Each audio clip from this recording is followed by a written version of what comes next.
Chris Paul is officially back with your Los Angeles Clippers. Welcome into Clippers Talk.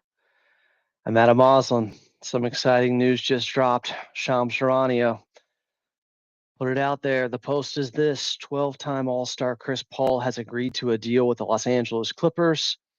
According to CAA's Stephen Human, Ty Sullivan, and Jessica Holtz told ESPN, Paul had multiple suitors, but chose the contending Clippers and their shared history in LA for his final season, his 21st NBA season. Welcome in to Clippers Talk. Before we get started here, I want to give a shout out to our sponsor, of course. That would be Sharif and Wilkerson. If you've ever been injured or involved in a car accident, call or text Sharif and Wilkerson at 818-388-1343. He's an avid listener and friend of the show. You'll see him in here in the chat. He wanted to sponsor the channel.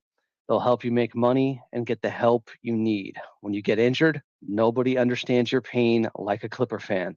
So give them a call today. They'll swoop in to save the day like Superman. Once again, Sharif and Wilkerson, call them at 818-388-1343. And I'll also have that at the bottom of the screen here so you can see it. Big day here on Clippers Talk. Chris Paul is officially back with your Los Angeles Clippers. I want to make sure I get a post out here on X. Got it for you guys right now. CP3 has returned. I guess maybe they were just waiting to break the news for a Monday morning, huh? Want to make it a big morning for everybody here.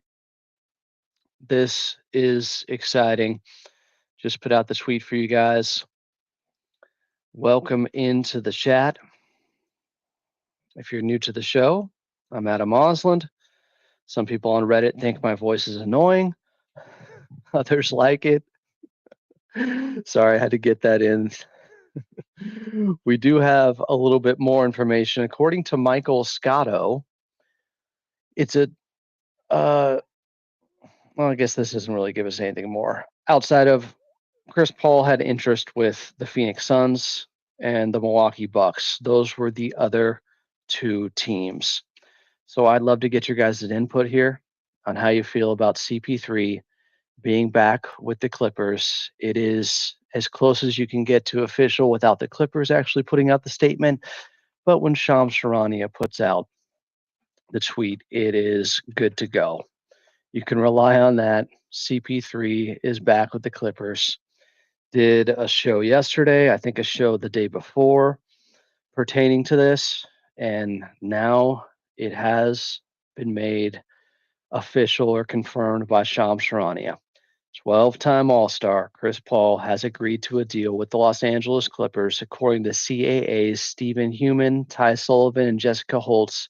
They told ESPN Paul had multiple suitors, but chose the contending Clippers and their shared history in LA for his likely final 21st NBA season. Big, big news. Wow. Very exciting. CP3 is back. Now, if you listened to the show yesterday, we played that audio from Lawrence Frank talking about what the role of the 11th guy would be to join this team and how you have to understand it's a reserve role. It's an insurance role. I'm sure CP3 received that message. He understands it and is willing to sacrifice to be back in LA, to be with his family. That was all the talk from him this offseason, how he wanted to come back to LA. And not only is he doing so, he's doing it with the Clippers. and with a team that has a chance to compete this season with the offseason moves they have made. Let's review Brooke Lopez, John Collins, Bradley Beal, now CP3. Guys, I know he's 40, as Quakey points out here. He played 28 minutes per game in all 82 games last season for the San Antonio Spurs. That is a huge deal. I don't think people understand just how good he still is, just how impactful he still is.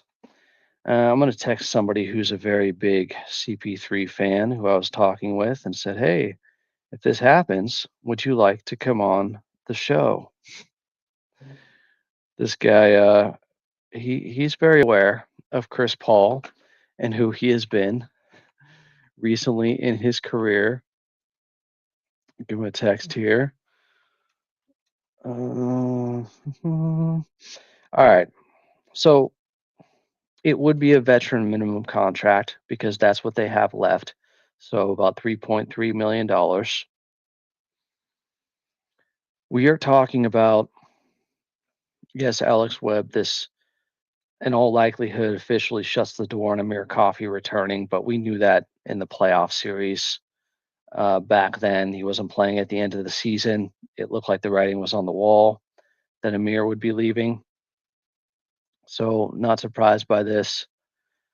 Big fan of Amir Coffey. We'll be following him and tracking him wherever he goes. Hopefully he doesn't go to a team like, I don't know, the Lakers.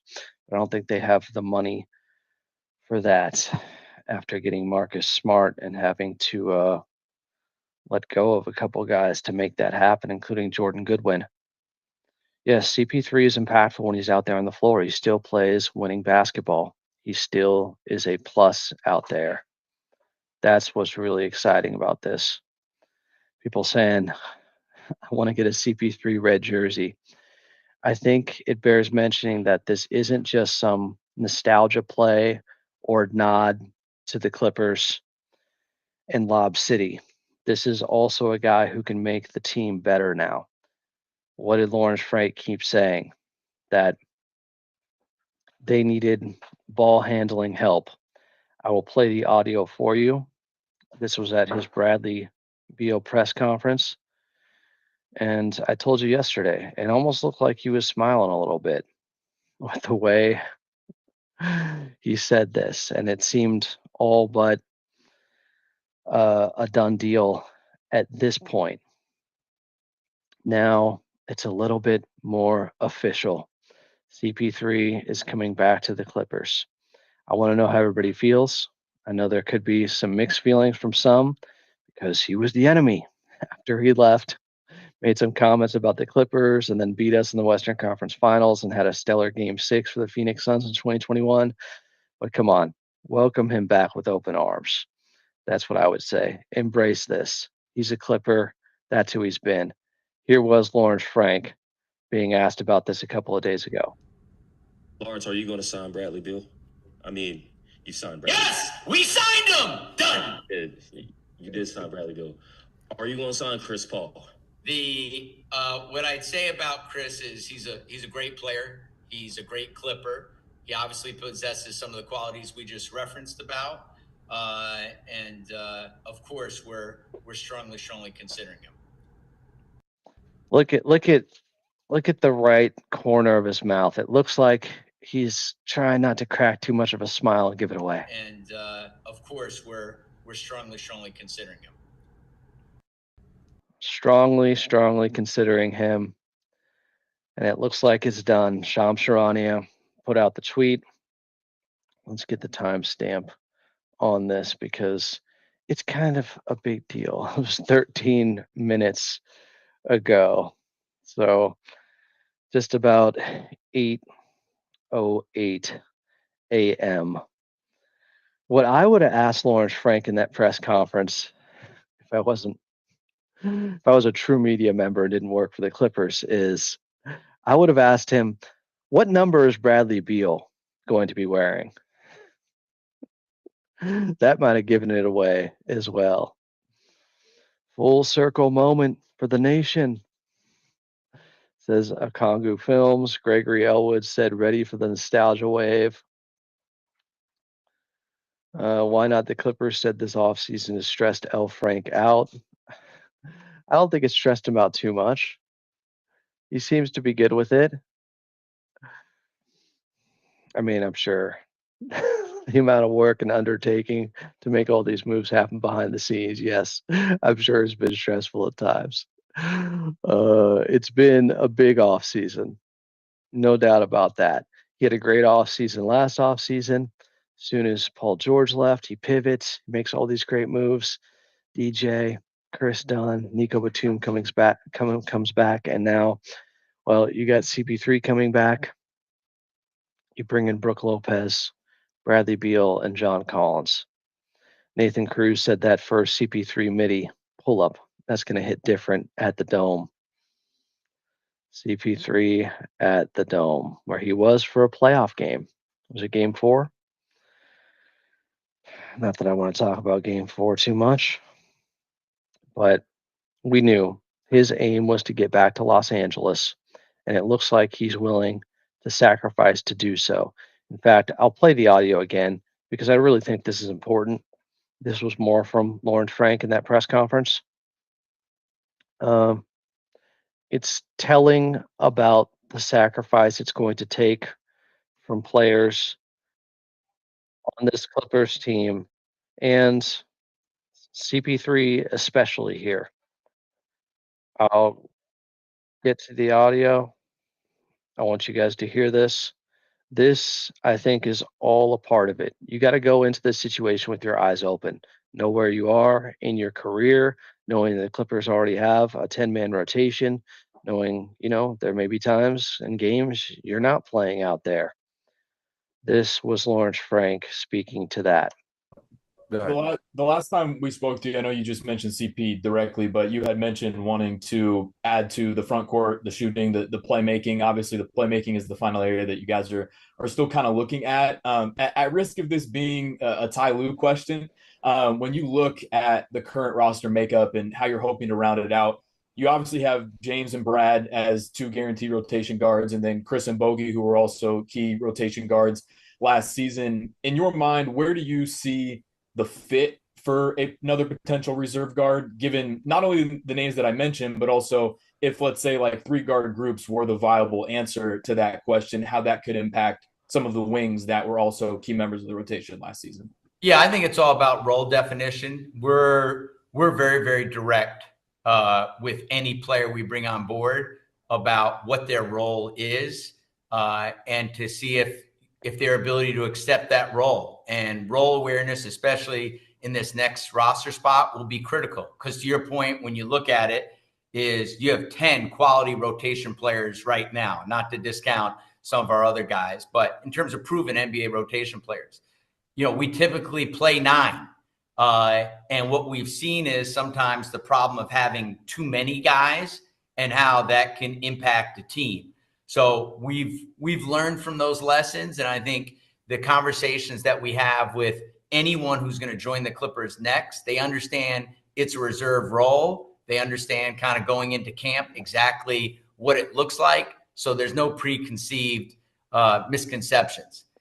Yet you also have a responsibility that James did play 79 games. He played the 5th most minutes.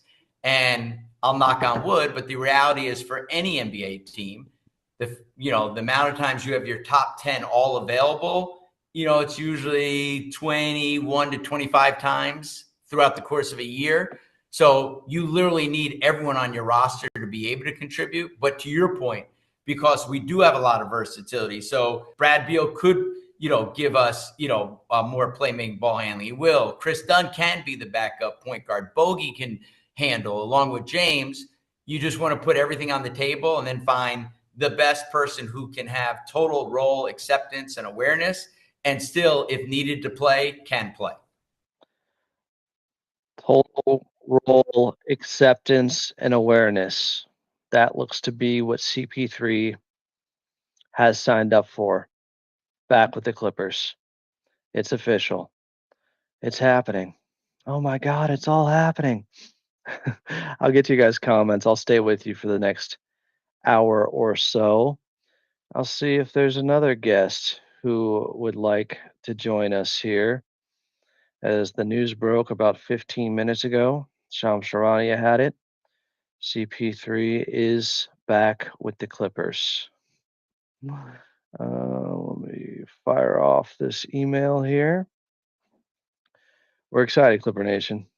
LT Senior does bring up, I hope the retirement tour does not serve as a distraction. I get it, you're a 40-year-old point guard and this is your last year, but we were trying to win.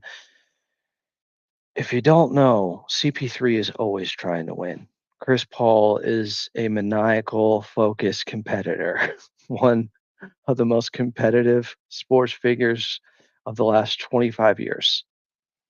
I'm not concerned about that. CP3 is here to not just have his swan song, but to go out and ride off into the sunset with the Clippers having a team that I would say you could say they're in the second tier of championship contenders, but they can get to that first tier.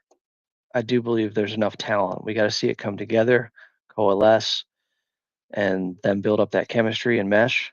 But this Clippers team has enough talent. You need luck, you need good fortune. We know the injury concerns, but I am extremely excited to bring CP3 back into the fold. And with what Lawrence Frank talked about there, just total transparency about what the role is. They're defining roles very specifically, and that had been an issue at times in the past. And he said we learned from that. So I think this is the perfect situation, the perfect time to do this. Um, Not only does it tug at the heartstrings of a lot of Clippers fans, of course, bringing him back, but it also aids this team in an area of need with ball handling, playmaking, distributing out there. And you know what? There's going to be games, I'm sure. I don't think James Harden's going to be playing all 82. He played 79 last year. And if he's out for a game, CP3 can slide into the starting spot and keep the offense humming. Mayor McCheesy said, first player to retire a Clipper after this season. Perfect way to end his career. Hopefully a ring too. That would definitely be perfect.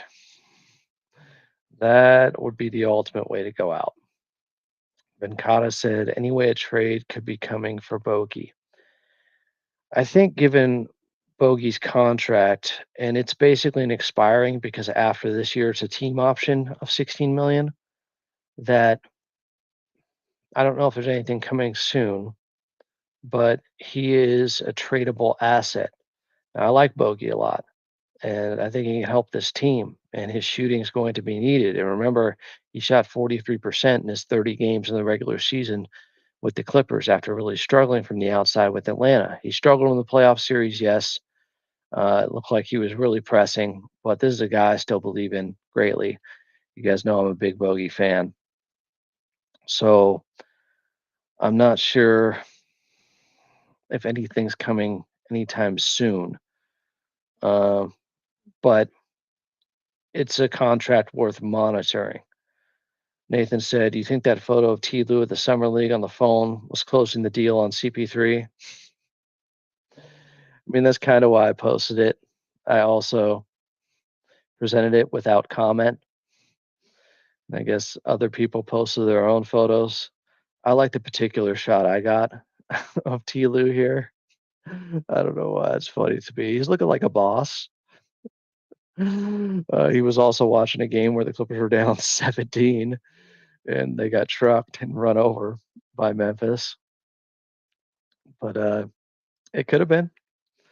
People were putting in quotes, get me CP3 now.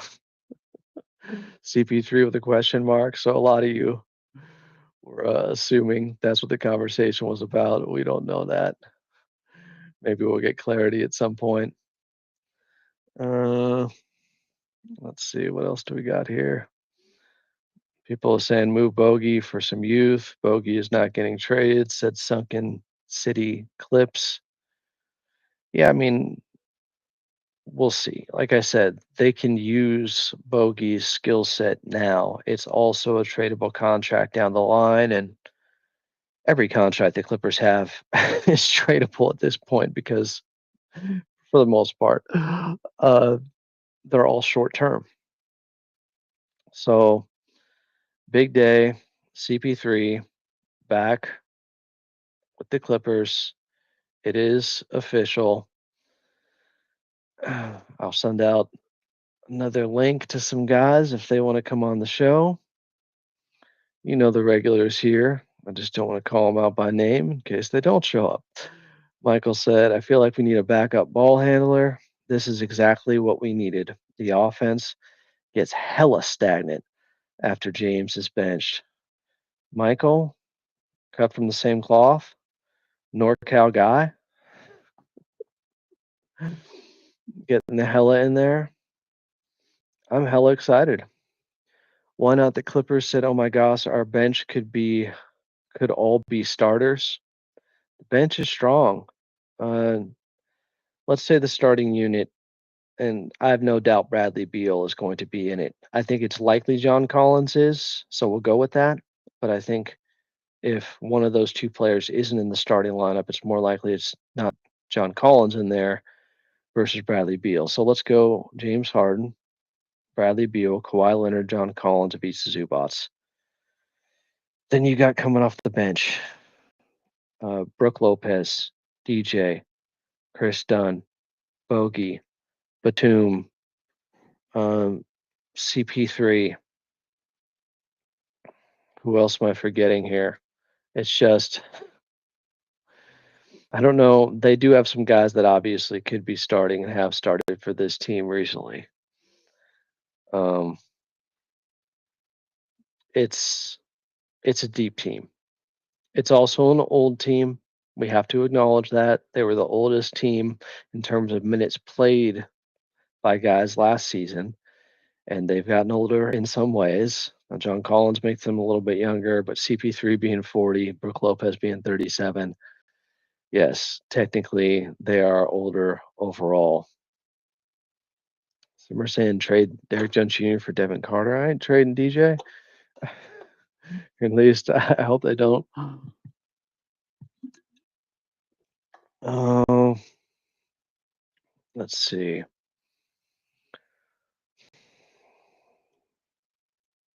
Just got a text back from somebody. Mio says Clippers winning it all with this team would be the most Clipper championship ever. Yeah, it would be. Peak Clippers with CP3 back, eras colliding.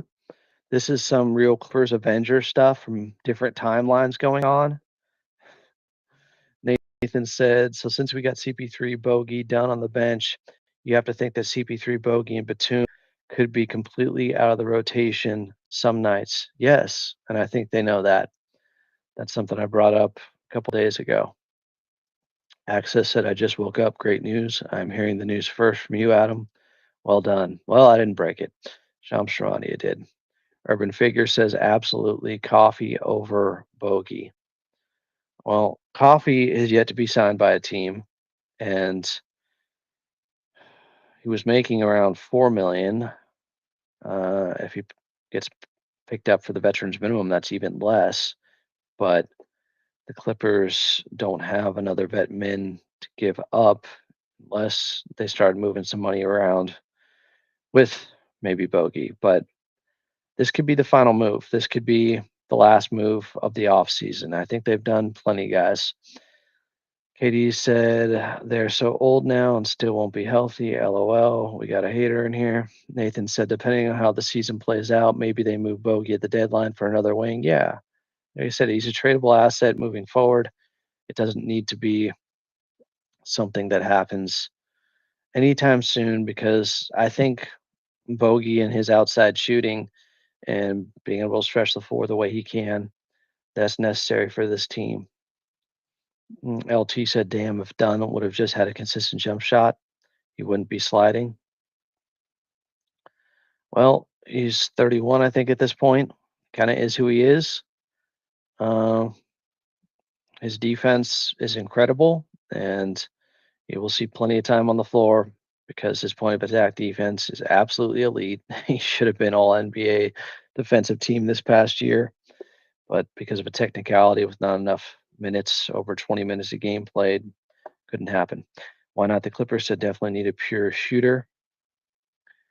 Ray said, the prophecy has been accomplished. The infinity onklet is complete. The unction is happening. Urban Figure referenced what Lawrence Frank said at that press conference. Age ain't nothing but a number. As I get a little bit older, I agree. And CP3, a few years ago, he went vegan and it seemed to add years to his career, revived him in some ways. I'll go over games played by Chris Paul as of late. We know last season he played all 82 games, and that frustrated some people. He's like, how is he playing 82 games at the age of 39 when he couldn't do that with the Clippers in his prime? Year before that with Golden State, 58. Year before that with Phoenix, 59. Phoenix 65, Phoenix 70, OKC 70. And the 2 years after the Clippers trade him, 58 and 58 with Houston. Nathan Cruz says CP3 is a player that the Clippers would have massively benefited from in the playoffs versus the Denver Nuggets. Yeah, I mean, he can still shoot it. He shot it at 38% from the outside, so it's not just his playmaking. Mio said CP3 could be that vocal leader on the court that we don't really have. That's a good point. CP3, just ask Charles Barkley. He will tell you CP3 has been saying this for like 20 years. Okay, maybe not that long. For a good 12 to 15. CP3 is the best leader in the NBA. But he's going to have to be leading from the bench at times. When they're fully healthy, he may not get any run out there. And I think he knows the deal. You heard from Lawrence Frank about that. Plumpy said the expendables is here.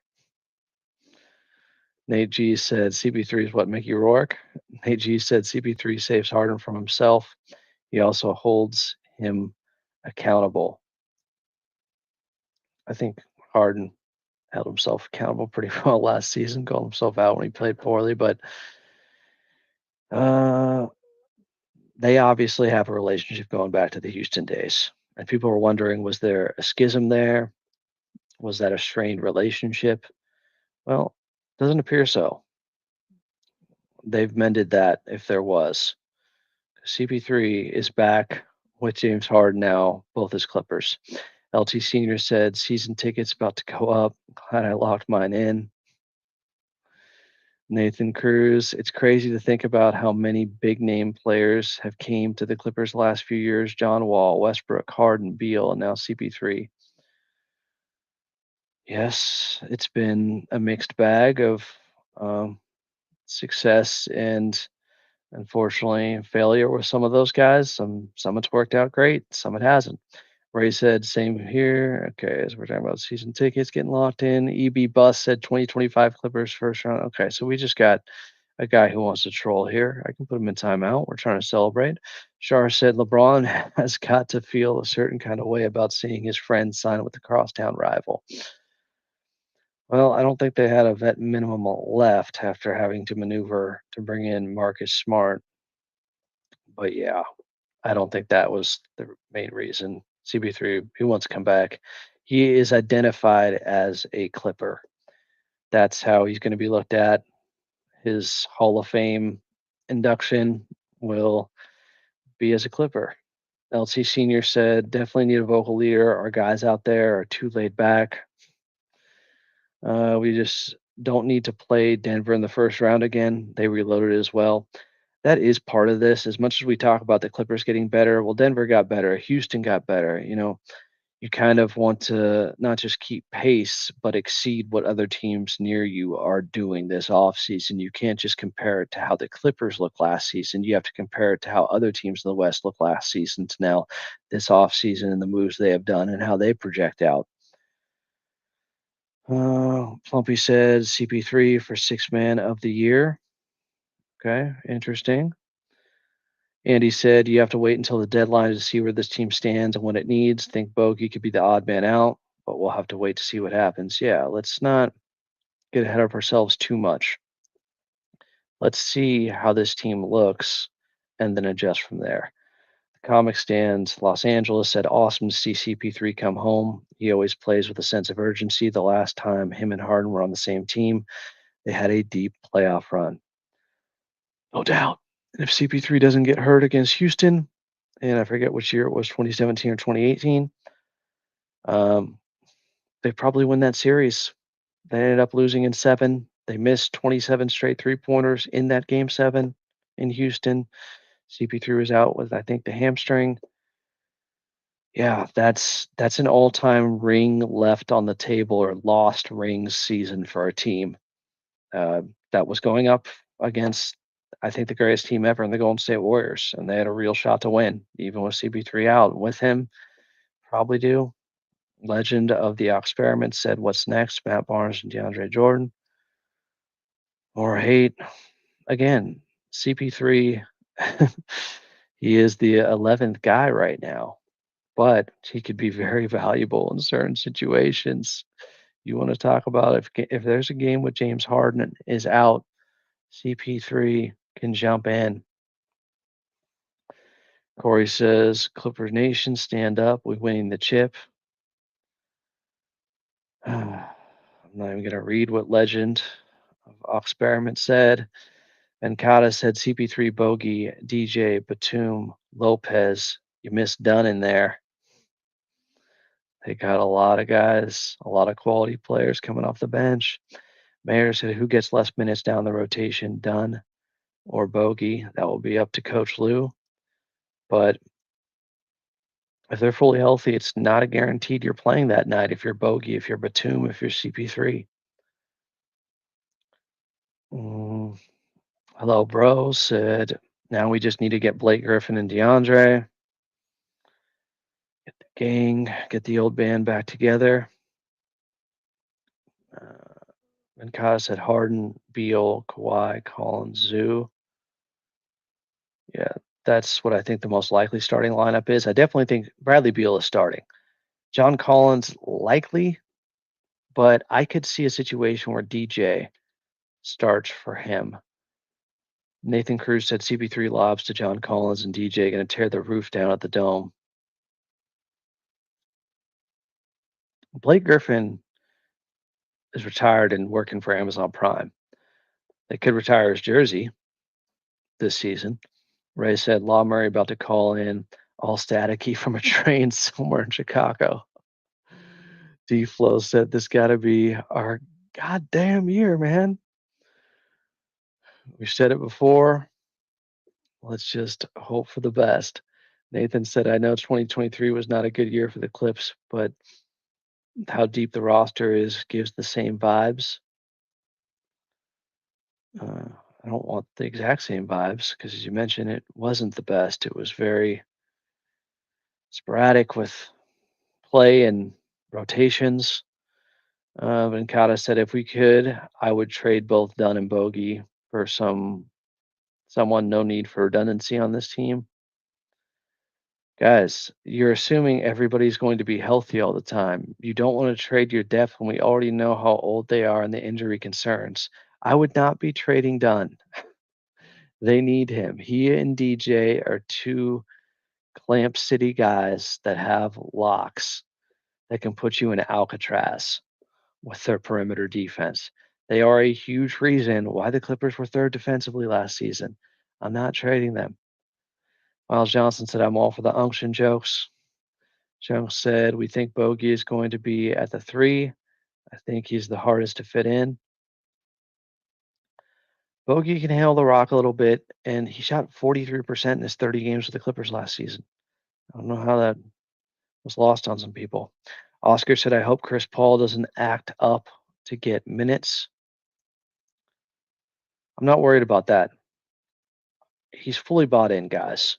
He knows what the role is. He's back in LA. It's his final season. I'm not concerned about CP3 campaigning for more minutes or anything like that. Like, he knows players on this team, familiar with Coach Lou. I think a lot of guys are going to have to sacrifice. They know what it is this season. Yeah, that's something Coach Lou has to manage at times. Like a lot of mouths to feed. It's not easy, but I don't think CP3 in his final season is going to create a distraction or a storyline. Jose said, yeah. Triple J said, Adam, in your professional opinion, is the age really a big deal compared to these faster paced young teams? Of course it is. But you get in the playoffs and things typically slow down. If you look at pace in the playoffs, it's down. There's more half court. Possessions are more valued. So it's not the biggest deal in the world to me. Not overly concerned.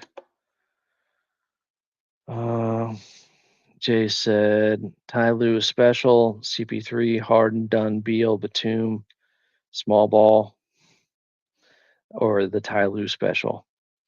Ty Lue does like some small ball here and there, but that's also because at times they've haven't had a real backup center since Isaiah Hartenstein. Harder to play small ball guys when you have Brook Lopez, a starting caliber center who has been starting his entire career as your backup. Congo Film said the point guard has returned and the Clippers finally got a true point guard on the roster. Basketball gods hear us chipping away piece by piece, lesson by lessons, year by year. We ready. I like it. Miles Johnson, do you like having CP3 from a leadership standpoint and accountability perspective? Yes. He is widely respected. There have been times where he's rubbed guys the wrong way because he's so competitive. And remember him yelling at DJ? He was rightfully so on the one he should have put the ball in. If you know the play, if you know, you know. But uh, he demands the most out of everybody. And he's going to be an extension of Coach Lou on the floor and on the bench. Because I'm telling you, when this team's fully healthy, a lot of guys are going to have to sacrifice. Andy said, what's the likelihood Lou stays with last year's starters but replaces Norm with Beal, Harden, Dunn, Beal, Kawhi, Zoo? I'd give it like 25%. I think he would have DJ in before Dunn if Beal's in because Beal takes um, some of the ball handling responsibilities away from James Harden in a good way, where he can help shoulder the load there, which was the logic of having Dunn out there to have another ball handler to alleviate some of that with James Harden. It wasn't just his defense, but if you have Bradley Beal out there still replacing Norm, he's a much better ball handler than Norm. You don't need Dunn. You could then have DJ. I think DJ would be more likely in for Dunn in the lineup that you brought up here. Triple J said, what came first, the Shams bomb or the Clippers talk live? Chicken or the egg situation, yes. It was Shams. Unless you want to count some of the shows I've done the last couple of days saying that it looks like it's pretty telegraphed now that CP3 is coming back. Miles Johnson, first Tom Raines. Everyone just needs to accept their roles. Maybe it was voice to text here. If they do, I think the ingredients are there. The ingredients are there. This team is very talented. They can play pretty much any way you want to, except for at a breakneck pace. But I'm not worried about having to play at a breakneck pace in the playoffs, unless you get matched up in the finals against the Indiana Pacers. But unfortunately, they're likely going to be missing Halliburton for this entire season. Miles Johnson said, I'm excited for training camp now. A ton to look forward to or look out for. Mechanic said, I'm curious to know what people want to replace Bogey with. That wouldn't also be a redundancy somewhere. Yeah, it's like, and that tells you how solid they are at every kind of skill set you need throughout this lineup. They're not missing much outside of youth. Could they always use a little bit more youth and athleticism? Sure. But they got better in that area with John Collins now. LT Senior said, yes, just need more youth. Bogey is expendable at this point. Let's see what happens, guys. Nathan Cruz said, so the 8 guys that for sure in the rotation every night have to be Kawhi, Harden, Beal, Zoo, Collins, Dunn, DJ, Lopez. Yeah. Batum, Bogey, CP3, they're going to be 9, 10, 11. And two of those guys are much older. There's going to be buy-in. Corey said, no, we need Bogey. We still need three-point shooting, and Bogey can shoot. Yeah, man. Keep saying it. He shot 43% his 30 games with the Clippers after getting off to a really slow start. He was shooting like 50% the last 21 games from three. I know he struggled in the playoffs. I can't put everything into those 7 games. Bogey has a career body of work. It's lengthy. Pause. Gregory said, got to remember no back-to-backs for Kawhi, and CP3 will have minutes ops. All right, I think we got one guest coming on here in a little bit. Yeah, I mean, Kawhi's going to be sitting out back-to-backs. James Harden's going to get more rest than he did last season. They're not going to put the minutes allocation on him that was there last year. So, yes, I think that's definitely part of this. CP3 can slide right in and keep running the offense when James Harden needs some rest. That's pretty incredible, the continuity you can have there.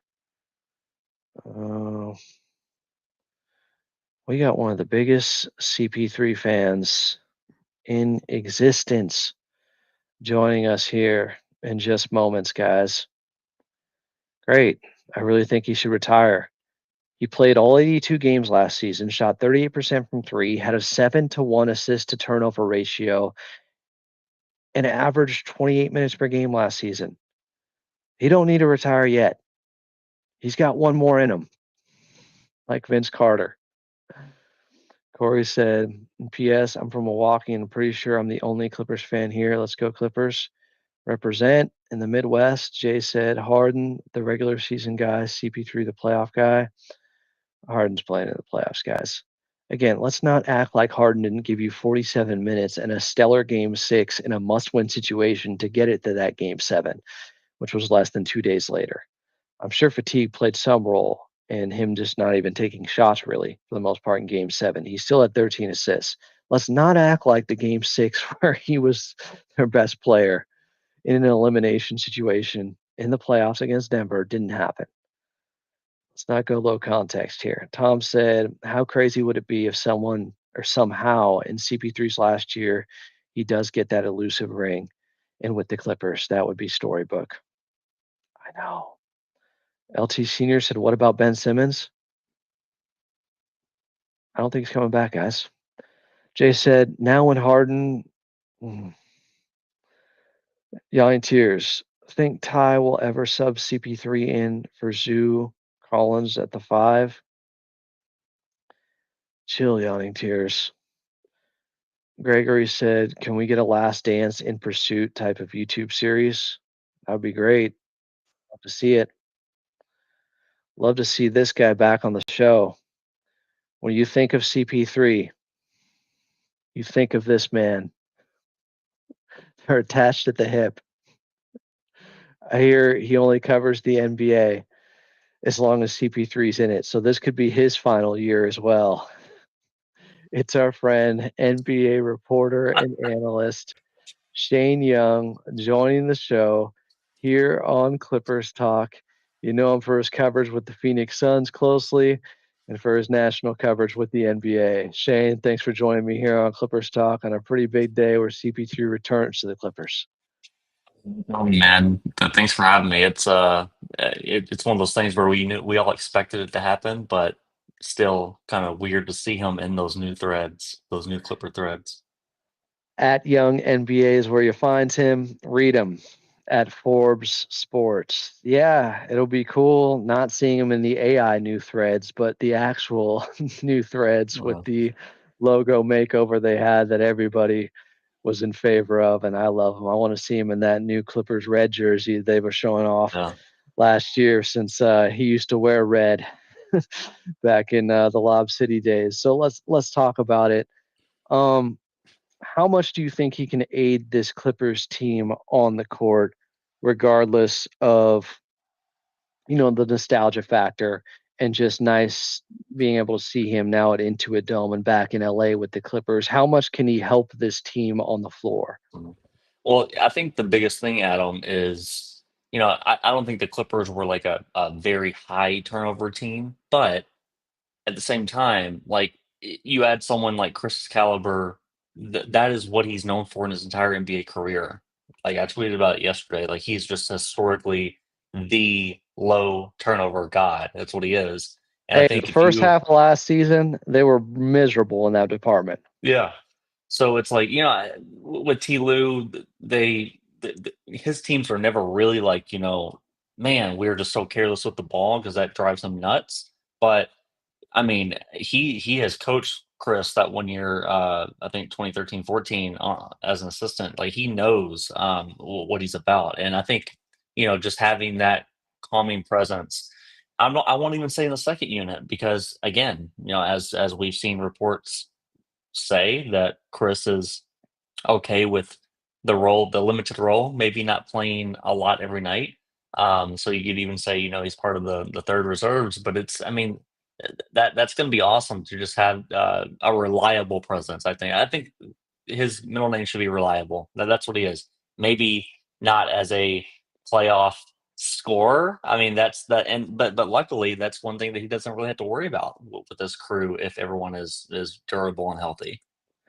Yeah, pre All-Star break, the Clippers were averaging 16 turnovers per game, just about bottom five in the NBA. It definitely went down significantly when Kawhi Leonard returned, and there was so much on the plate of James Harden. How much do you think that was a factor, being back with James Harden, not just with the Yeah. Clippers, because some were thinking there were issues there from the Houston days, but Mhm. apparently everything's fine between them now. Well, see, and I was one of those people who thought that it was never going to happen because they just ended on such a sour note, and I don't think, I don't know if James respects him enough for Chris's liking. You can kind of tell that there was some bad blood in terms of like, he just wasn't going to talk to him ever again after that. But apparently we were wrong, and maybe it wasn't as bad as it showed. But again, I don't know if Mike D'Antoni was the type of guy to kind of put guys in a room and let them settle arguments or disagreements. He just kind of, whatever, they hate each other. Well, we're still going to play fast and shoot threes, So I think T. Lue is that guy that will bridge any concerns and heal over any wounds. But I mean, this is just a match made in heaven for Chris because he doesn't have to control the show. I mean, I guess that year in Golden State, right? He didn't really have to do it, but he still carried a big burden in that second unit at times when Steph was off the floor. So I'm trying to think back, and this might be the first time in his career that he just doesn't have to carry that load on offense, which is great. I mean, it can be 41 during the playoffs if they make it. So it's fitting, right?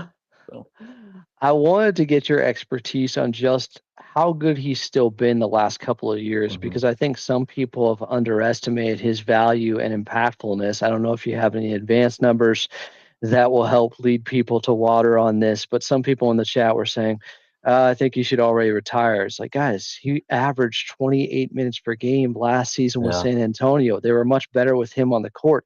He's still a good player. This is not, again, just them reaching back to the past to have a good little story. This is somebody that can help. Yeah, and of course, the way I want to look at the advanced numbers for him is through the lens of players that have either reached this level, like 19, 20 years, or they're his age. And if you look at that, just look at box plus minus, BPM, or any advanced number, EPM, anything you want. Like those numbers for guys that have been at his experience level, he's right up there. I mean, obviously LeBron is going to take the cake in terms of best name your advanced stat for any 40-year-old, right? But I mean, Chris is going to be right there. Because if you look at historically all these other guys that have played this long, they were inefficient and they were bad. I mean, I was a big Kobe fan growing up. He didn't even make it to 40, right? Like in terms of his playing career, he finished at 37. But even in his 20th year, he was just so inefficient. It was ridiculous. I mean, he was just jacking up shots. I think Chris is more level headed. He, one thing that was concerning to me, Adam, was after I think his last Phoenix year going to Golden State, you could tell that his mid-range efficiency was just down. Like he couldn't create the separation that he needed to. He was shooting like maybe high 30s, low 40s in terms of percentage from those, in between areas that's his bread and butter. That's his signature shot. But I think, in San Antonio, it really lifted up. He was better last year at those shots. He wasn't creating the same separation, but still drawing the same fouls that he always does. Really using that mid-range threat to hit the pocket passer or create open threes for guys. So I think that's more so than anything what the Clippers are looking for. It's like, yeah, you're going to get to your 2 or 3, maybe 4 middies when you play. We know you're not getting to the rim, right? Like we know that you and I can get to the rim better than Chris can at this point. Like that's just the reality, sadly.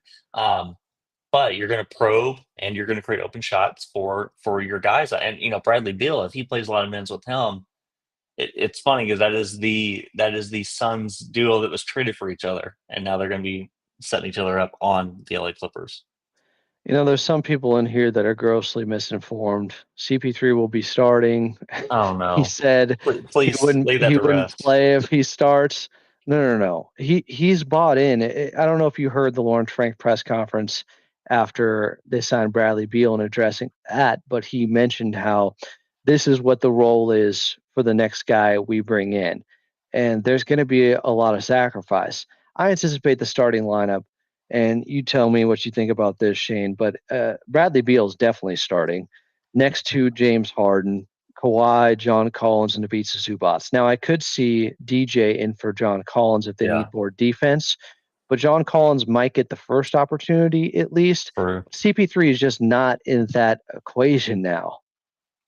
No, and honestly, I'll be upset. I'll be very upset if there's games where they have the whole rotation and Ty is coaxed into like starting him for some reason. It's just not going to happen, right? Like we just know it's not going to happen in the real scenario.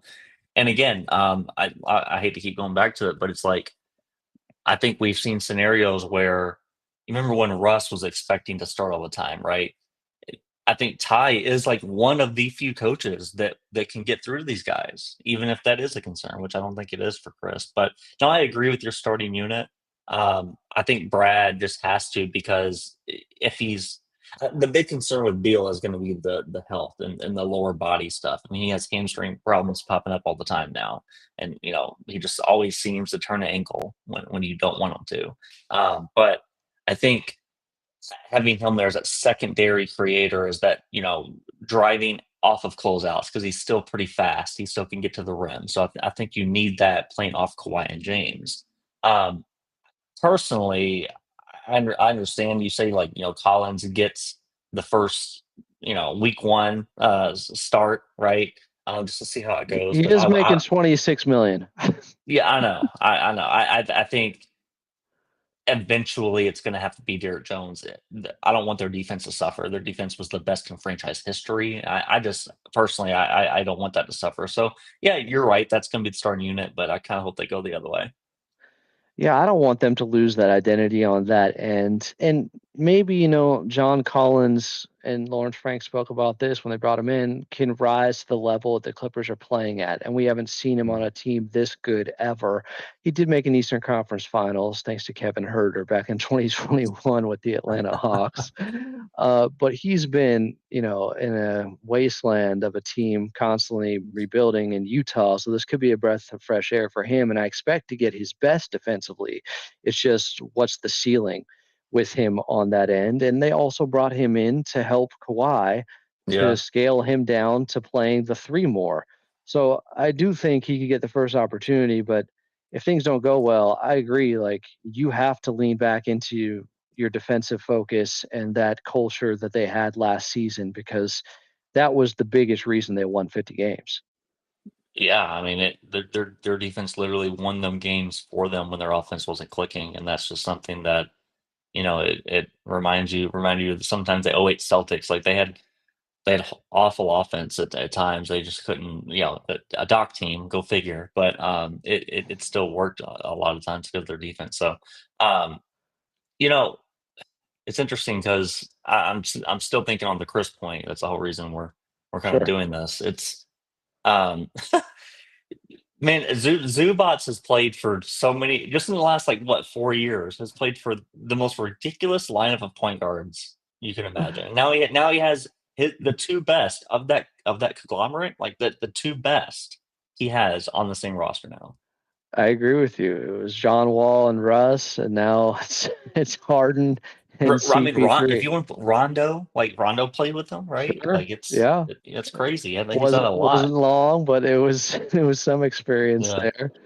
All of this has aided his development. I think James Harden was great for him, obviously, last season, but Zoo internally, just individually, is so he's such a driven guy. I really feel like I've been kind of a Zoo truther for a while, saying if they just had gotten him the ball earlier in his career more, he would have already been in this place. But yeah, CP3 and James Harden, have there been two better point guards on a team in NBA history? I think you can make that argument. These are the two best. I know they're not yeah. in their prime, but still, passing is the last thing to go. I think we were all making that argument in 2018 when they won 65 games for sure. Yeah, it's Like like, they were 50-5 with CP, James, and Clint Capella. did you have them beating Golden State if CP3 doesn't get hurt? No, because I'm a realist, and it's like I even if like and that's the thing. I was always kind of like helping bridge that gap between the Rockets fans saying, "Yeah, we would have won easily," and then Golden State fans, I was like, "Well, it would have been tough for sure," but I was going to trust that even in a game 6 or 7 with Chris healthy in that year, that Kevin Durant and Steph were going to get hot. Like that somehow just got lost in the conversation. It's like, yeah, Chris is there, right? He in that hypothetical world, he's healthy, he's playing. Why are you automatically penciling in a win when you have KD, Clay, Steph, Draymond? Like they can get going at any time. It's true. The only reason I think is because the flukiness of how Houston lost that game 7 with missing 27 straight threes. It's like They it took lost by double all digits that for though. goal. They did, and Golden State turned it on the second half. And I remember it was almost like Steph was giving KD the Draymond, like, here we go type of talk to him. It's not a guarantee they would have won for sure, but it would have Yeah. helped. It would have helped. There's no The doubt the about ref that. the roughing was bad. Like I guarantee you they don't attempt 27 straight threes if Chris is there. Now it wasn't 27 straight attempts, but you know what I mean. Yeah, Yeah. Um, it's nuts. But yeah, man, this is it's weird. It's like July, and I'm excited for October 20th or whatever. Right? Like, I'm with you. How do you think Clippers fans should mm, view this situation now? Because there was some bad blood between them and CP3 after he left. He made some comments about the culture. Some interpreted that as just pointed towards Doc Rivers, and obviously he's not with the organization anymore. But then he cooked him, as you know, in that game 6 in the Western Conference Finals for Phoenix to advance in 2021 at Staples Center. Patrick Beverly, the shove in the back. There's been a lot that has transpired, and Chris Paul is one of those guys because of the antics. You love him when he's with you. You can easily hate him when he's on the opposition on the other side of the floor. How do you think Clippers fans are going to view this? well, I haven't seen any negativity so far. I haven't seen any like don't sign him. We don't. Well, I have seen the we don't need him. I mean that kind of is true. I mean I don't think they need him in order to advance in the playoffs, right? Because at the end of the day, that's really the only thing that matters. Like we know they're a good team. They went to Game 7 with Denver in the first round. They were a 50-win team. Like so, what the Clippers fans really should want is players that are going to move them to the West Finals again, right? So I understand that it's not really a big sell on that in that end, but How much do you think, like, let's just say James Harden misses a game in a playoff series? You mm, slot CP3 into the starting lineup, like, I think he can help you win a game. yeah, yeah, and that's the thing. I think he can help you win a game, or two maybe, but it's he gets tired and the efficiency drops off. He's 41, like so. Yeah, I'm just viewing this through the lens of like a Clippers fan of this is a storybook ending. This is a great end of the bench guy to have. Now, I hope that fans can kind of go through. What's up, Tomer? Yeah, it's me. Yeah, it's me, buddy. Great story, by the way. I'm even mentioning it how Chris is not going to come in expecting a big role. But what I was saying was that I hope fans can just view it that way. That it's a great ending that can kind of put it past all those, maybe like you said, comments about the culture, which I don't really remember. It was so long ago when he departed, if he said anything. Um, but I think when you saw him, that those emotions come out in 2021 when he advanced to the finals, that to me is what always stuck with me. Like, he definitely wanted to come back at some point, like a LeBron Cleveland thing, even though it's pretty different. But I think this allows him, honestly, to play out this year, retire if he wants, and then, hey, if he wants to come on as an assistant coach, I can guarantee you Ty Lue would like to have him. And he's in LA. His family doesn't have to go anywhere. I look for him to kind of be that player coach type role in certain scenarios where he's testing out, do I really want to do this after my career's over? How much, because he was a small guard that actually could defend really well at the point of attack. He was a pest, he was feisty, he had good defensive instincts. How much is the drop off now? Is that where he's hurt most by his age, just not being able to defend and being picked on more because of his size? Yeah, in certain moments, I would say, but I think San Antonio still had a stretch where they were really good defensively. And I don't know where they finished off the top of my head, but I think in certain lineups he held his own, and that's all. I think that's a real testament to him. I think I don't know how this will land, to be honest with you. You tell me what you think about this, Adam. I think he, at his age right now, is a better defender than LeBron in certain scenarios, just in terms of the effort and the capabilities. I don't think LeBron really. I think he mails it in a lot. At 40, at 41, as he should, right? At that's fine. That's expected. I think Chris is still stayed at a pretty good level. Now there's drop offs in speed. He can't keep up with everyone, right? Like, good luck if you have Tyrese Maxey coming in the building and he's playing minutes against the bench with Chris. Like, that's just not going to fly. But I think for the most part, he still holds up. Yeah, I was looking at the on-off splits. They're 6 points better per 100 possessions on offense last season's the San Antonio Spurs when CP3 was on the floor versus off the floor. They were like half a point better defensively when he was off the floor, but obviously that doesn't tell you how Yeah. often was he on the floor with Wemby in different lineups. But it does seem like he pushed in the effort. I'll actually give LeBron some credit because I think this past season he had stretches Mm. where he was much better. JJ There were Redick even stretches, yeah. pointed to it, and I thought he was pretty good defensively in the playoff series against Minnesota. Actually, like he was much better on that end than Luca. I gotta say. Oh my uh, God, yeah. Well, that's not a high bar, right? Um, but what I do worry about um, who Chris will be playing with. I mean, it's going to take a little bit of time, but this isn't really anything new for him. He's gone to a different team every year, right? Since leaving Phoenix, I think he's just been 1 year stops. So I'm worried about, like, just in terms of developing that chemistry on both ends of the floor early on. So it might be rocky early, and we saw that with the Spurs. They didn't get off. They started pretty poorly. Just a couple more for you here, Shane, because I mentioned it earlier. It's not just what about you. It's not just about what you do during the off season. It's about what your competitors do. So I can't just grade the Clippers as, oh, they made these strides and they're moving 2 steps forward based upon the summer they've had, but you also have to look at Houston. You have to look at Denver, the teams Mhm. around them in the Western Conference. How do you see them stacking up against those teams, Yeah. and where would you put them tier wise in the Western Conference after now they've Yeah. added Brooke Lopez, John Collins, Bradley Beal, and CP3? It's challenging, right? I was already starting to think about this. Like, where do they? And this is just after they signed Brad. Where do they kind of stack up if everyone's healthy? Which I don't know if we can pencil that in, but I'm just going to. I think I think they can beat everyone in a 7 game series except for Houston, or except for Denver.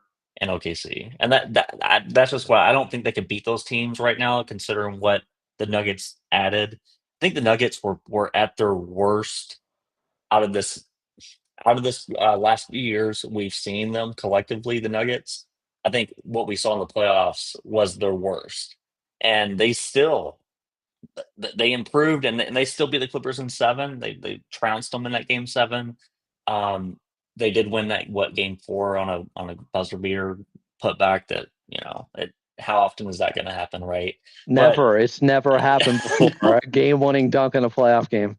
yeah, so I think they can beat Houston in a 7-game series, and it's actually something that I would like to see. This new revamped Rockets team got a little bit smarter, got a little bit I wouldn't say deeper, but just solidified their biggest weakness with Kevin Durant, right? But KD is getting older. He doesn't exactly get to the rim as often as fans would like, right? So I think there's still answers that the Clippers would have for Houston. It's just the Thunder. Yeah, I think you know how I feel about the Thunder. I don't think anyone's beaten them in the 7-game series for maybe another couple of years. That just personally, it's just too tall of a task, right? If someone gets hurt, which the Clippers could really benefit for once for another team getting hurt, right? Like it's always them. Like why can't they benefit? So I would guess to your point, I would just say the tier 1 is OKC Denver. Um, I would cut that tier off there and go tier 2 Rockets, Clippers, and throw whoever else you want in there, or just go to a different tier. But I think the Clippers and Rockets belong in that second tier. Do you think they're a cut above of Minnesota, Lakers, Golden State, Dallas if they're healthy? Dallas to me, I'm so sick and tired of hearing that they're a contender. Like not by anybody, any fans out there. Like this idea that this team is going to come in and contend with a rookie playing big minutes like that, it's just not going to happen. They're going to be a good, fun team, right? But Kyrie wanting to be playing minutes until what, like January, February? Yeah. So come on, man. Like it, but no. To your point, Minnesota's the tough one. Nikhil Alexander Walker provided so much for him or for them, and I'm trying to figure out what my bad take was on this thing, Adam. But Oh, people are calling you out in the chat. yeah, I'm just trying to figure out what the bad take was. Well, But they're on a high right now. That everybody thinks in yeah. here that the Clippers can beat everybody, including the Oh, okay. That's 2017 what. Golden State Warriors. But, hey, oh my God, you know what I actually wanted is, and it's not happening, but man, if Chris could have just taken the minimum and got a championship with the Thunder, like I don't know what they would have to do roster wise, but oh well, it's water under He the wants to bridge. do it as a Clipper, man. Okay, let him do it as a Okay, Clipper. well he couldn't do it as a son, sadly. But I actually think, just to push back a little bit, I don't disagree with you. Denver definitely got better. I don't value Jonas Valanciunas as much as some people do. Like his okay, defense is not good. He gets cooked in the pick and roll. Like yeah. he's one of those guys that, what's the old saying? Maybe it's outdated now. Looks like Tarzan, plays like Jane. He's not the most Oh God, physical of players. Like he looks really tough, and he's good, and I like him, and it is an best upgrade for backup that them. he's ever had, that Jokic has ever had, right? I agree. I just don't know if it's that big of a difference maker. And, Cameron Johnson, he has injury concerns. Bruce Brown for the veterans minimum is a steal. That's big for them. Tim Hardaway Jr., that's solid. Um, I don't disagree. They were probably at their worst this past season, given everything that was going on and roster construction. But I Mhm. just think they got Brooke Lopez, they got John Collins, they still have Batum. Like they have so many guys they can throw at Nikola Jokic. Oh, and by the way, Ivica Zubac is the best defender in the league against Jokic, and Mhm. that's one of the reasons they had a chance in that series. You look at the numbers; that's one of Jokic's worst playoff series. Like Mhm. I give them a real good shot against Denver. Oh, absolutely. Like I think it's one of those things where it would be a tough competitive series. It's like the way I always frame it is, if you put a bracket in front of me right now, like who am I picking? Like I think 9 times out of 10, I'm going to pick the guy that just won that series, and I think that his roster got Cam Johnson just such a big upgrade. I think that's what we'll see personally, but that's just there's really nothing there to we can't prove that right now. The numbers, MPJ still put up a lot big numbers in the regular season. He was kind of hurt in the playoffs, We haven't seen Cam Johnson in the playoffs in a bit, right? So maybe if there's a curve there. Maybe he takes some of the year, but But if the um, bar is playing better than Michael Porter Jr. did this last playoff run, it's a pretty I low know. bar. He was Yeah, hurt. and He was hurt. what's I think I don't know how you feel about this. I think one thing for me that will help Denver's favor this year in the in the playoff run is that their urgency. Like they know that they just saw the drop off in Jamal Murray, right? Like I think the drop off was kind of real. I mean, the separation he can kind of create, the speed is taking a hit. I think they're running out of opportunities with this team. I think maybe 1 to 2 more chances with this core. I know Denver fans would hate to hear that, but so I think that urgency, and Clippers have it too, right? Like Kawhi's getting older. They definitely have it too. But I think Denver, with the best part in the world, I think that they're going to make. I wouldn't say a finals run, but I think it should be them and OKC. But yeah, hopefully the Clippers can kind of come in and play spoiler to these teams. But He is Shane Young from Forbes Sports. At Young NBA is where you can find him. When can we find the 25,000 word oh article on god, CP3? And it I mean, won't be that. what's the coverage going to be like? Are you going to be his Ahmad Rashad all season long in his final year? Like, come Well, on, Shane. you'll see me into it probably double the amount of times I was there last year. And I was only there twice. I can't really sit here and pretend I was there a lot, but I'll be making the trip more often for sure. This lot I thought last year's team was weird. There wasn't really a lot to um, like you didn't really know what it was until halfway through the season. It's like, oh, this is a defensive juggernaut now. This is what this is. So I think I'm going to be out there more often, but still kind of splitting coverage all over the Western Conference, doing a lot of Sun stuff as I live here. But yeah, man, I'll do something on Chris here soon. Just what he can provide to the team. Well, appreciate your coverage and perspective as a CP3 expert. Shane, thanks for joining me here on Clippers Hey, Talk. me and Rob Flom, both of us, man. Big shot Bob Plum. Maybe I should shoot him a text next, see if he Yeah, you wants to should. come on. Well, All thanks, right, Adam. Shane. Good talking with you. Bye bye. There goes Shane Young. At Young NBA is where you can find him. Exciting day, Clipper Nation. I think it's overwhelmingly positive. There are a few naysayers, so we don't need him, or a few people that are still upset with CP3. You got to let that hurt go. You got to let it go. Time heals all wounds, which I don't necessarily adhere to, but it's in this case, it's accurate. It is. Checking out you guys in the chat here as we keep the conversation going. Hoping for another guest or two. Old Dirty Dasher saying, nah, Clippers will be lucky to get the 5th spot. If they're healthy, they should be a top 4 seed in the Western Conference if they're relatively healthy. I know Kawhi is going to miss maybe 25 plus games. Give me 50. Give me 50, Kawhi. 50 plus. James Harden won't play as heavy of minutes this season. CP3 did just play 82. I don't expect that again, but they don't need him to play 82 with this team. If they are healthy on those nights, he may not be playing at all unless it's garbage time because they're blowing a team out. Because I do think this Clippers team, there are going to be times where they punish the opposition out there, where they really put it on squads, where they look like an absolutely well-oiled machine because they have that level of talent.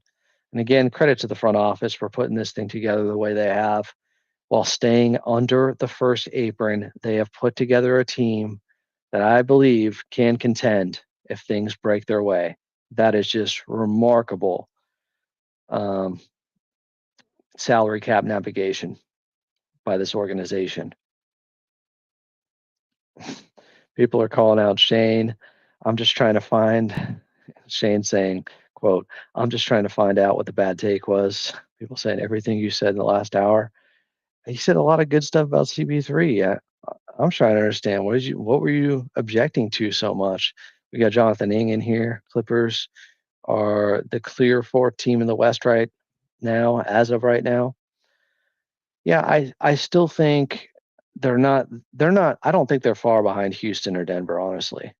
Now OKC is probably going to win 60 plus games again, and they're likely going to be the number 1 seed just because of their youth and guys that are still getting better internally. I mean, Chet Holmgren has a chance to make like 3 more leaps in his development. He's that talented, and they've already won a championship with him playing at a lower level. So, yes, I know Jonas Valanciunas is a Clipper killer, at least in like 1 game where he had his career high of 36, I think it was, and 7 made threes. He's had a couple of big games against them. I don't think he's the biggest upgrade. And forgive me for the outdated and uh, you know, politically incorrect phrasing that I used for Jonas Valanciunas earlier. It is definitely outdated for sure. What do we got here? I just saw this tweet. Let's see what it says. Yeah, so we can just go over the additions this offseason. Bradley Beal, John Collins, Chris Paul, Brooke Lopez. Subtractions: Norman Powell, Drew Eubanks, Patty Mills, Ben Simmons, Amir Coffey. Just, it's a masterclass in GMing and president of basketball opsing by Lawrence Frank. John Hendricks, man, Norman Powell won't affect their defense that much. There's a reference to losing Norman Powell won't hurt their defense that much? No. But if you're saying now you're taking one of Dunn or DJ out of the starting lineup, and you always had one of those guys in the starting lineup last season, that can hurt your defense some. That could hurt it significantly depending on what level of defense Bradley Beal and John Collins give you. How does John Collins match up against Gordon? On the perimeter, I worry a little bit, but on the interior, John Collins is a really good rebounder. That's a big reason why they brought him in. They are kind of similar. I agree with this. Rise said, just with that alone is the difference maker in the series, in my opinion. Teo said, I like our chances this year coming up. Old Dirty Dasher said, unless injuries come up, I don't see this team beating OKC. There's a chance OKC was most vulnerable this past season. And this could be the last time in a while that you have a chance to beat them, because now they have championship pedigree. They have that confidence. But I think they were beatable. Denver took them to 7.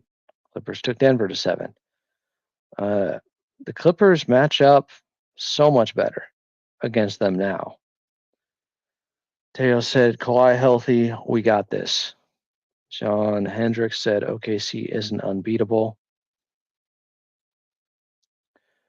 John Hendricks pointing out they got taken to 7 twice.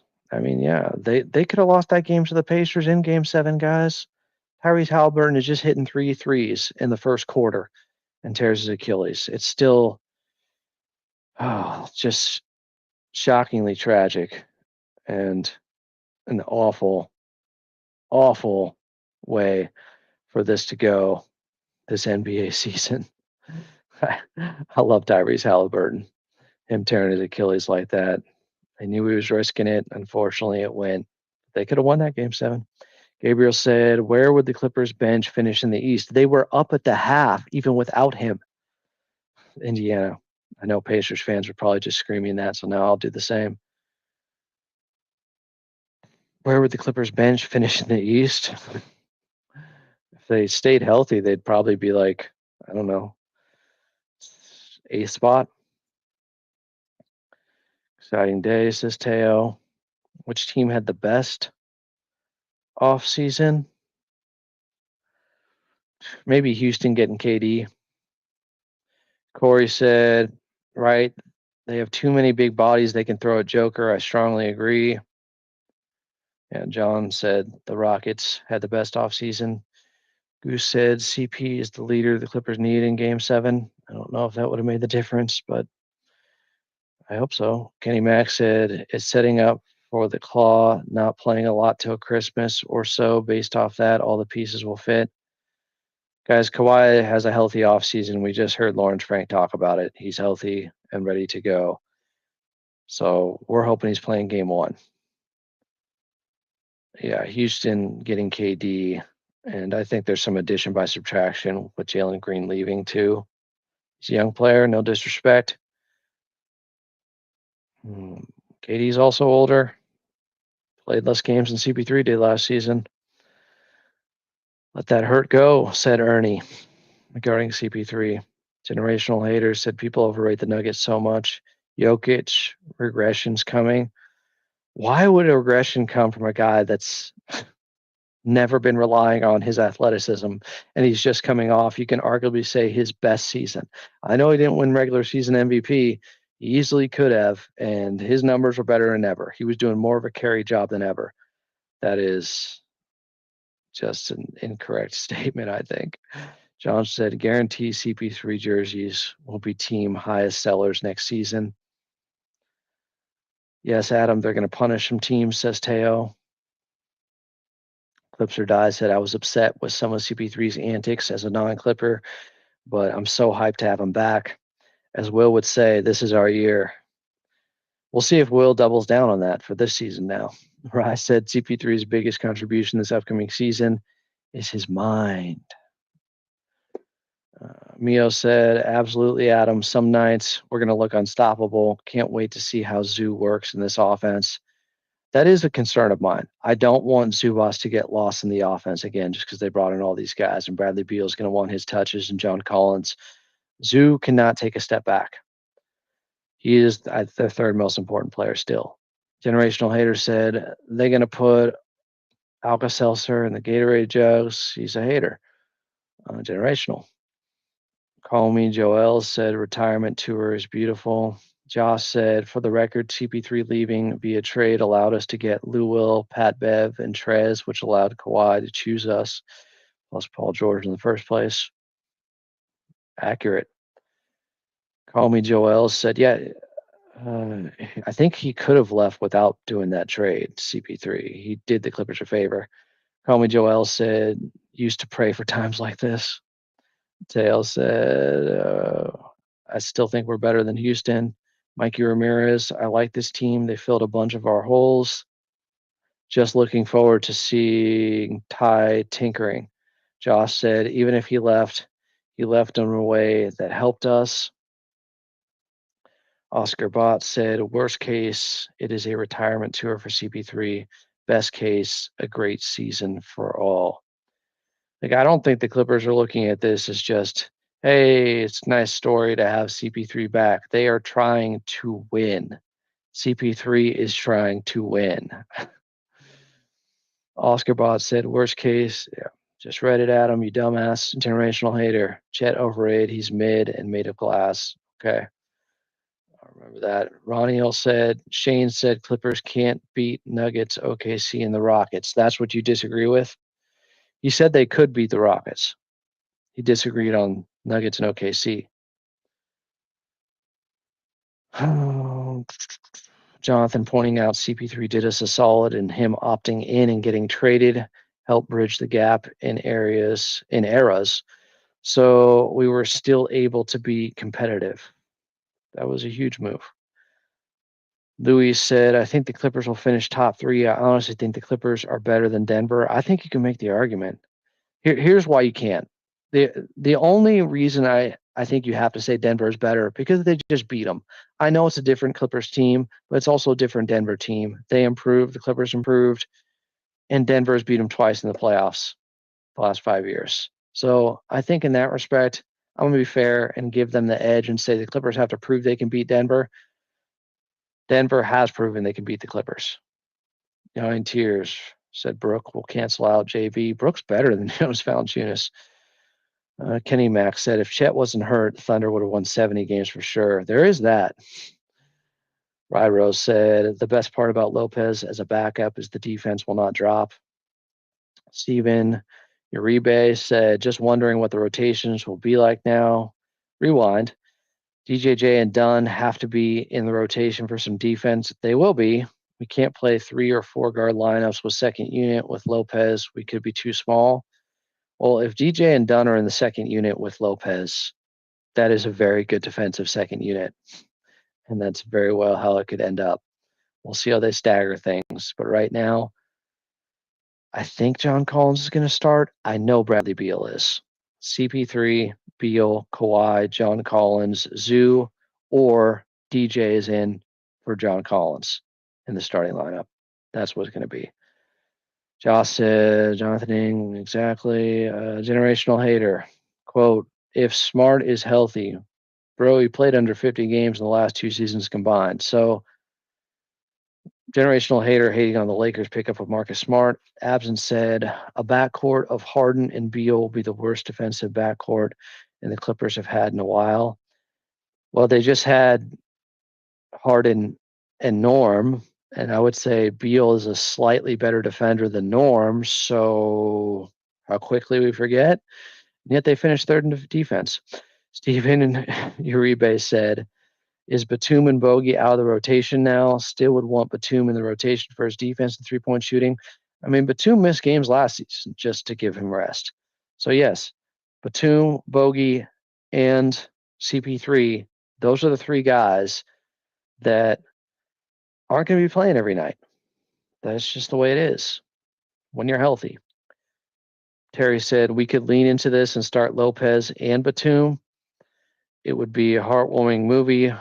All these grizzled old vets winning a trophy against all odds. Lopez and Batum aren't starting. Batum maybe, Lopez definitely not. Josh said the CP Claw DJ Collins Zoo lineup is Lob City 2.0.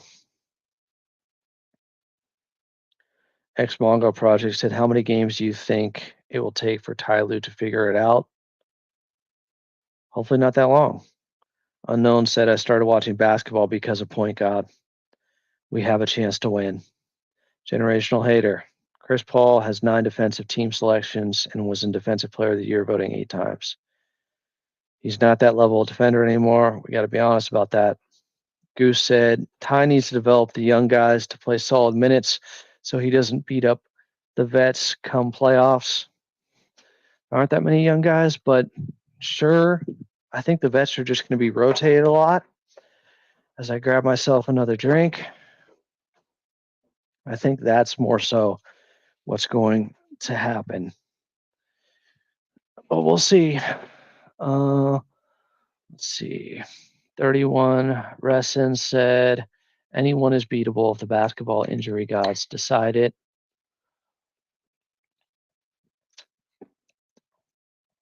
Let me see. I'm going to lob out a couple more text messages here. It's a Monday and people are working, so I'm not expecting all these people or anything. Let's see. Breaking news causes more work for some people. But somebody on East Coast time might be available. BK said, don't forget, Denver got Brown and Cam Thomas. Denver did not get Cam Thomas. They got Cameron Johnson. No one forgot. We brought them up. WT Halliburton. What the Halliburton? Generational hater said Clippers had a way better offseason than Denver, and I think theirs will be better than the Hawks too. Hawks did have a nice offseason. I'm not really worried about the East Coast teams as much, Eastern Conference teams. D. Damari said, would you trade Bogey for another wing? Possibly. Bogey is a tradable asset because it's a $16 million basically expiring because it's a team option after this year. Melvin Powell Jr., I'm taking the last roster spot. It's going to Jordan Miller. We'll see. They got 14 guys right now with Cam, Kobe, and Yannick attached to the other 11 I mentioned. Devman said, what's your ideal starting lineup? I've given it. My ideal, maybe I haven't given what I would do. I would go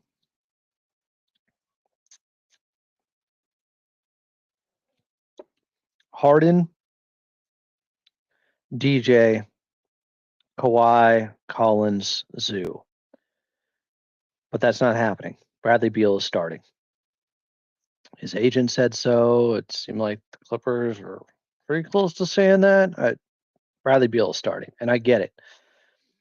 More ball handling out there to alleviate the burden with James Harden. My point would be when you have Kawhi and James Harden on the court, I'm not really that worried about ball handling. And I'd rather lean into defense and hold on to this defensive identity. Therefore, I'd rather have DJ. And I'd rather have John Collins instead of Beal starting 2 because that way Kawhi is playing the 3. I just don't love the idea of not having a point of attack defender out there to start games. You let teams get hot early, it's hard to turn it off, even if you make substitutions. But their offense could be so good, it negates that with Beal out there. Mark said, let's go Clippers. Let's go Clippers. Josh said, Denver had the best offseason, no cap. Old Man Yen, Beal, and CP arm wrestling for number 3. Other one got to be 33. I think Chris Paul probably gets number 3. Generational Hater said Jokic will regress because how many best seasons can you put together in a row? When you're at the top, the only way to go is down. So you're saying like he could go from a 11 to a 10.9? That's not real regression if he's still top 2 best player in the league. It's a bad take. Do better. Kai said, I'm really invested in Ty's roster rotations this year with how much talent we have. Yes, there's a lot to balance. Much is on Ty Lue to make this work. Josh said, as good as our backcourt is, we have to lean on our front court. Zoo, Brooke, JC, Nico, get them the damn ball. I don't know if Nico needs the ball. Not really his thing. He's a connector. Corey Williams, it's been 7 different champions in the last 7 years. This is the Clippers' year, so make it 8. Patrick said, my favorite Clipper ever back with us. I mean, there's a real argument that CP3 is Mr. Clipper. He's the best Clipper of all time. Years played, impact. He's not the most talented guy to ever put on a Clippers uniform. That would be Kawhi. But you could argue with all the games missed by Kawhi. But they also don't get to the Western Conference Finals in 2021, the furthest they've ever been, if it's not for Kawhi getting them out of the first round. I know people want to credit Paul George in the second round. It's like, wait a second. They don't get out of the first round if Kawhi doesn't have 45 and a must-win game 6 on the road. So it's debatable. Old Man Yen. Beal 0, Harden 1, Claw 2, CP3. 0, 1, 2, 3. Mark said, getting for jersey numbers. Mark said, getting my season tickets now. Never been this excited. Texan said, congratulations. You all got SGA. Mentor. You got his mentor. Yeah, I mean, he did help SGA tremendously. CP3. Patrick said, we can beat Denver too. I believe it. John says, T. Ballmer is a good owner. Never cheaps out.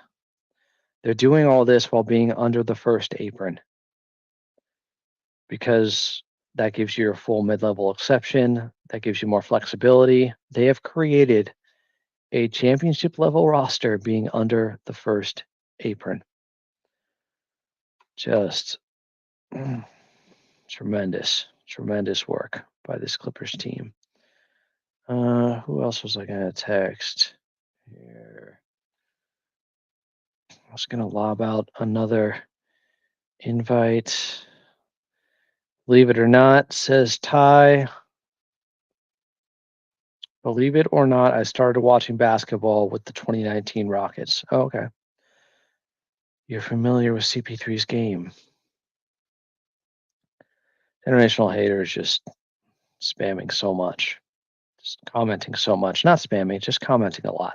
Dominating the chat. Mikey said, the team hopes to lighten Harden's load with CP3, and I think he can do that. I do agree with the comments on hoping Big Zoo should continue growing. I want to do a quick reset here and give our sponsor some love on the show, guys, quickly here. I'll get back to the chat momentarily, but you got to take care of your sponsors, always. I want to tell you about our friends at Sharif and Wilkerson.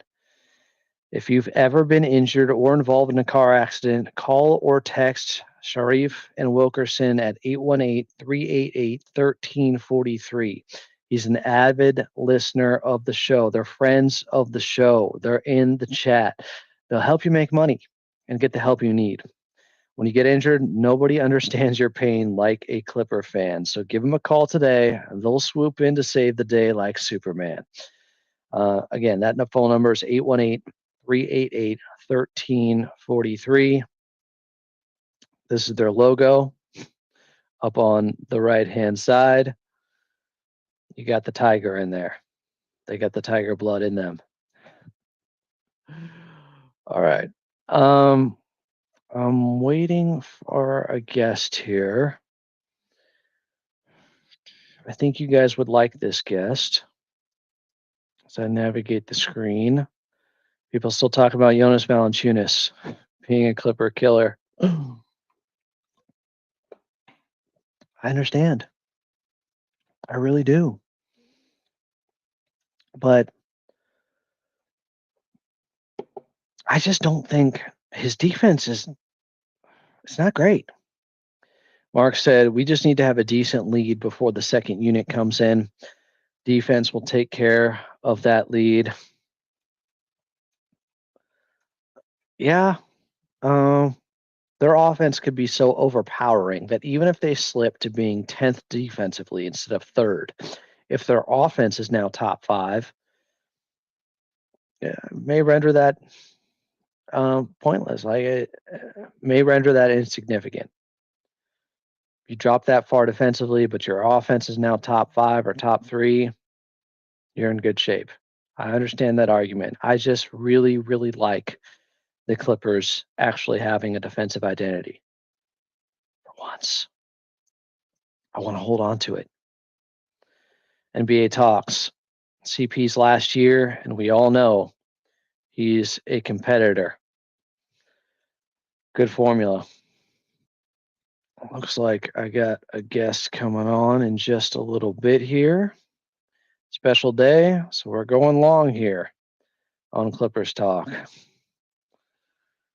Even longer if some of these guests will help pick me up, come pick me up, take me out, F me up, steal my records. Any Ryan Adams fans in here? D. Damari said, we got way better compared to the way the Nuggets got better. I don't know. Yeah, I do think here's the problem. The Nuggets just beat the Clippers. I can't put them ahead of them. A team that's beaten them twice the last 5 years, different rosters, different guys. I understand. But I got to see it. Denver has a mental edge on the Clippers in a playoff series. I think that's fair to say. Patrick said, Batum barely going to play until we ramp him up towards end of season. Could be something to that. Generational Hater said, I'm not a Clippers fan, but I wouldn't be mad if the Clippers won a chip this year. Okay. Corey Williams, Adam, a lot of the experts say that the Clippers will be too old and slow for the younger guys. Do you agree?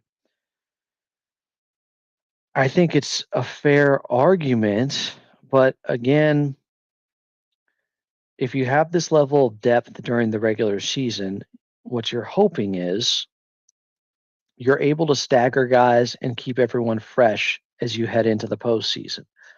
Now, if you want to say that it is difficult to make the argument that Kawhi and James Harden and Brooke Lopez and some of these guys that are older now, CP3, can survive 4 rounds of playoff basketball, I think it's fair to point out.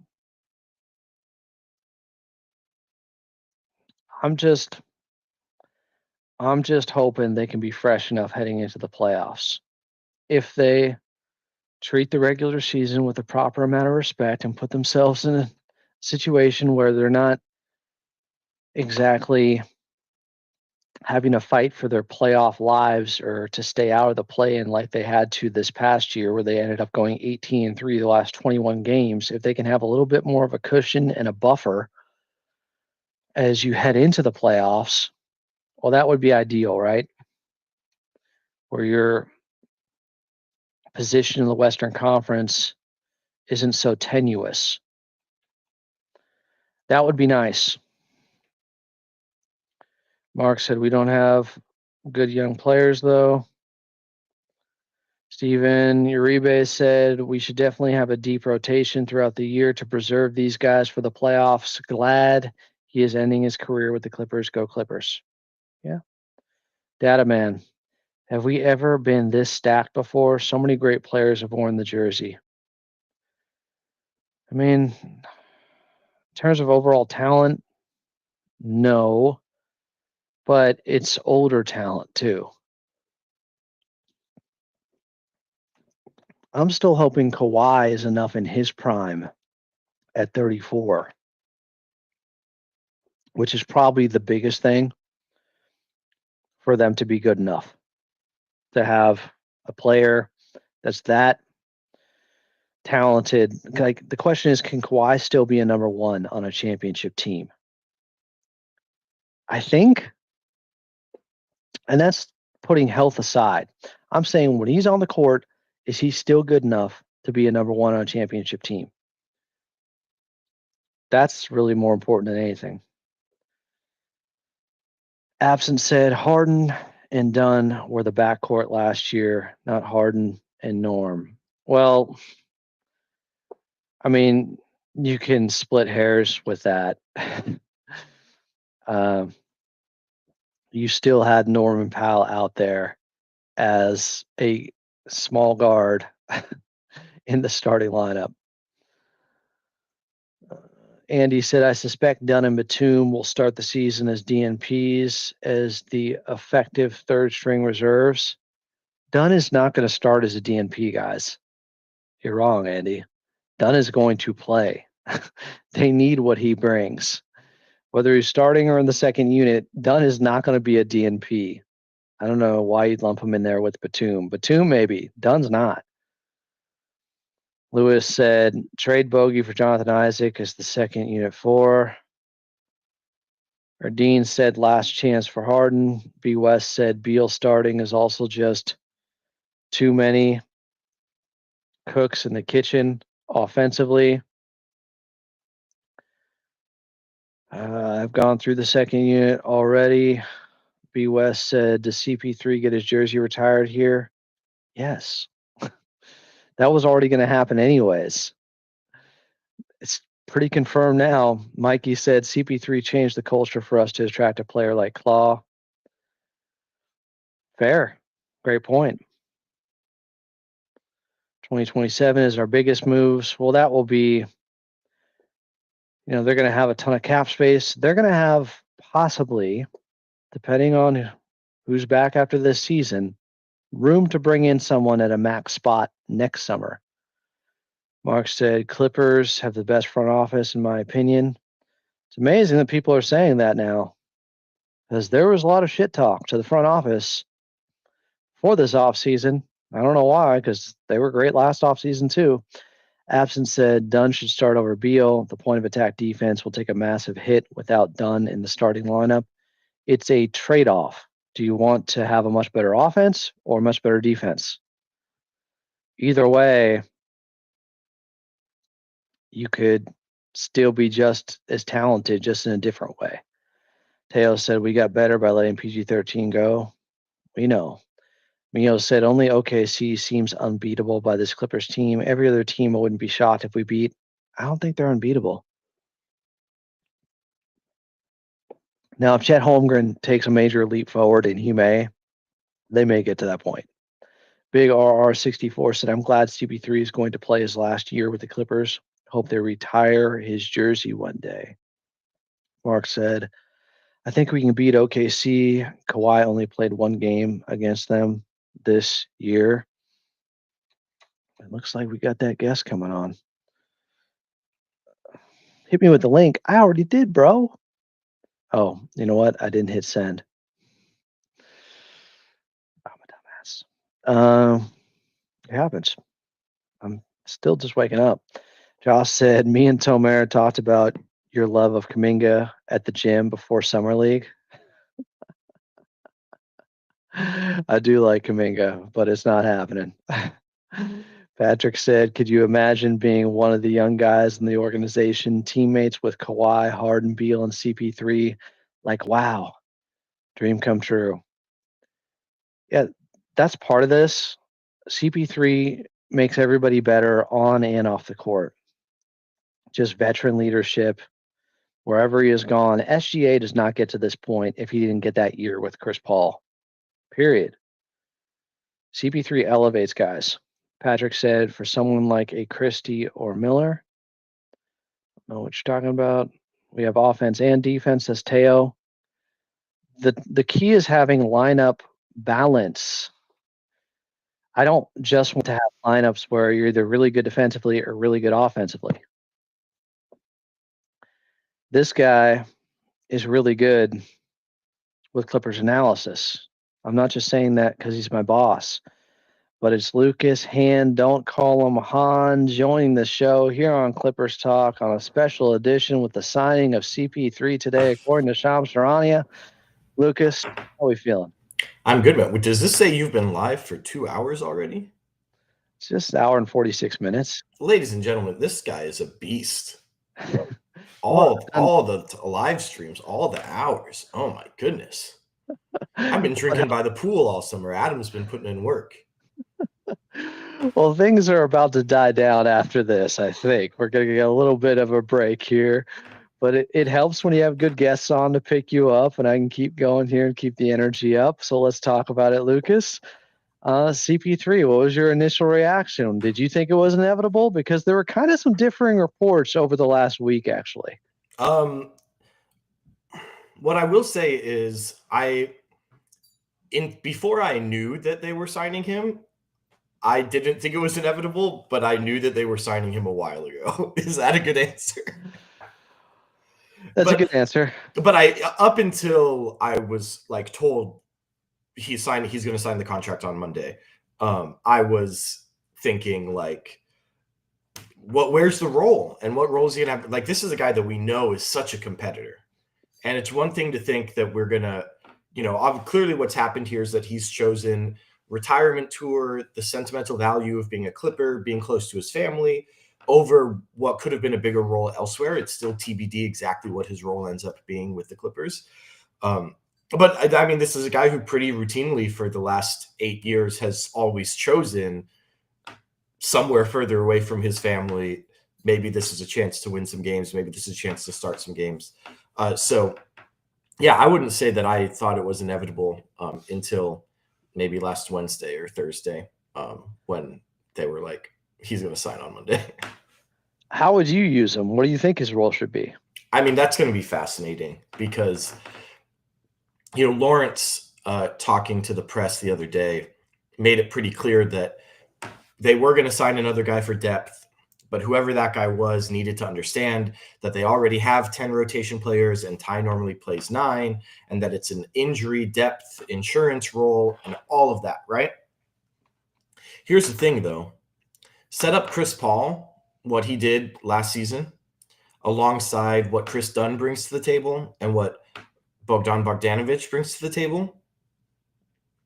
I don't think any of those guys is like clearly better than the other two. I think they all bring very different things. Chris is a floor general. Chris Dunn is a point of attack defender. Bogey is a shooter, right? So they all have completely different profiles of player. There's downsides to all of them as well. We know Dunn with the shooting, Bogey with the defense and the consistency, Chris Paul, the age and athleticism. So I do think it could end up being a little bit of a situation where whoever isn't playing, whenever someone plays badly, everyone's going to be like, well, why Bogey's only shot 20% from 3 over the last month. Why is he still in the rotation over Chris Paul? Or, we're watching Chris Paul get toasted by a quicker guard every night. Why isn't Chris Dunn playing to play defense, right? I think they if you want to look at a downside here, and the upside is just talent. Like, they brought so much talent in this summer. It's unbelievable. If you want to look at a downside, it could be a little bit of like role confusion. Sometimes, Adam, a football team doesn't, if you have a young quarterback, sometimes you bring in a good veteran backup so you have insurance. Sometimes you don't want to bring in a good veteran backup because you don't want a controversy when your young franchise QB throws a couple picks in week 2. Yeah. And, the Clippers might kind of be a little bit there right now, where if Dunn or Bogey goes through a rough patch, people are going to be saying, well, this is why you got Chris Paul, isn't it? But I think the good news is these 11 guys that we're talking about are going to commit like a combined 200 games next season. So you'll only ever have 9 of them available to begin with. So maybe it won't be a problem at all. Who do you think is going to be in the starting lineup, and who would be your starting 5? I think the starting lineup is going to be Harden, Beal, Kawhi, Collins, Zoo. I would start Derek Jones Jr. over Collins. I would start him over Beal, but that's not going to happen. No, Beal is not going to the bench. Yeah. At least not to start the year, You're saying John Collins gets the first chance to fail, you think, but you would rather see DJ out there for point of attack? I would, yeah. And I think Collins, if Chris Paul is going to be playing in the second unit, which, like, whether that's going to be plan A or not, let's just assume that one of these 10 guys is going to be out most of the time. So Chris Paul's going to be, even if Chris Paul is clearly the 11th man, they talked about it in advance, it's all settled, he's still going to play 60 games. So I think putting him with Chris Paul as the pick and roll playmaker coming off the bench with Brook Lopez stretching the floor instead of with Zubats in the lane posting up, like, I think it could be a really good sort of 6th man scoring play through Collins off the bench. I think he can be highlighted there a lot more. The guy who just scored 19 points a game in Utah can come out a lot more on the Clippers' second unit than the first unit, where he's going to have to take shots when they come to him as now the number 5 option in that starting lineup and do a lot of little things. He's a good rebounder, which is advantageous for the Clippers. And people want him in there to slot Kawhi back at the 3 spot, of course, and so he doesn't have to bang with Aaron Gordon. Yeah, but I mean, which end of the court is Kawhi playing the 4 at? Because James is cross-matching onto the 4s on defense, and Derek Jones Jr. is standing in the corner playing power forward on offense. I mean, it's definitely overblown to some degree. There were a few possessions last year where Aaron Gordon got the best of Kawhi in that playoff series. A few, like maybe 2. Yeah, but 2 important ones. Sure. If you're talking about the end of game 4, Kawhi to come over and help on Jokic to create the miraculous air ball. How good is CP3 still in your mind? What have you observed from him from afar the last 2 years? Yeah, I mean, I think he's slowed down. The big thing for me was that he started making threes again, because he had that year in Phoenix, which is 4 years ago now.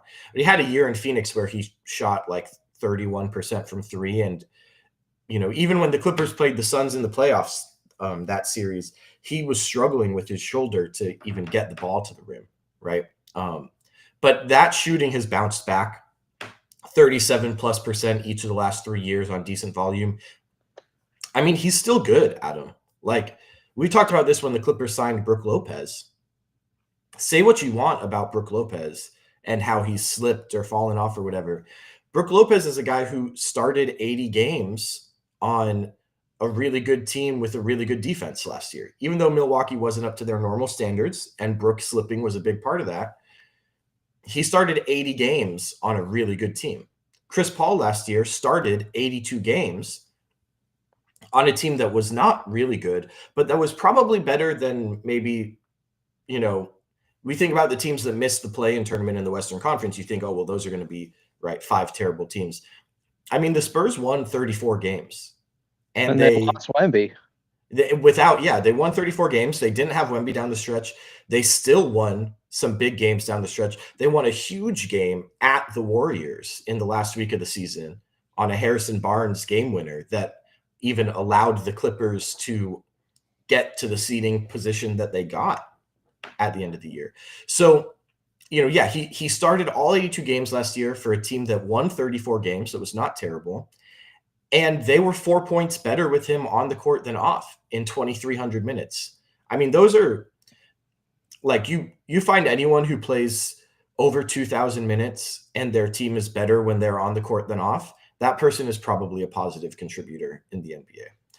Obviously, he's not an all-star anymore. He's not going to get any all-NBA votes or anything like that. But I think he was good enough last year that there could be a legitimate case to be made that he's better than Dunn and Bogdanovich right now. Like I think you could put that up there, having those three guys off the bench. I think there would be coaches in the NBA who would say Chris Paul is the preferred option of those three. I'm not sure skill set wise, because James is the floor general, because Beal can create a little bit. Clearly you need defensive support on this team off the bench. Clearly you need shooting support on this team off the bench. Maybe his skill profile isn't as preferred as the other two for Ty Lue in this exact rotation. But yeah, I think he's definitely in that echelon of player. On a different team, he's still starting. If he had signed with the Bucks, he would be starting for them. Yeah. Yeah. Do you have any reservations about disgruntled guys in the locker room because of lack of minutes out there? How important is, and he's had some really tough jobs when it comes to massaging egos, but this is really the peak of it, it feels like, for Coach Lue and everything he's going to have to manage. Yeah, I think that, it's one thing for Chris Paul to say in July, I don't care about playing. I'm going to do my retirement tour. I'm going to be near family. I'll be there when you need me. It's another thing. Let's get into November. Let's lose 3 straight games. Chris Dunn is playing badly or something. Is Chris Paul going to sit over there and smile and wave and sign stuff in the tunnel and not check into the next game? Or is he going to start feeling like, come on, man, like, come on, because he wants to win and he wants to be, I think if the Clippers win 10 games in a row without him playing, he might be able to sit there and go, it's okay. We're winning. And then he gets called upon in the 7th game of that win streak to play a little bit in the 3rd quarter because someone turns an ankle and he comes in and gets a couple assists and he's like, okay, it's not, what I'm used to, but I'm contributing. I'm in my role, blah, blah, blah. But if they're losing, I think he's going to have a really hard time with it.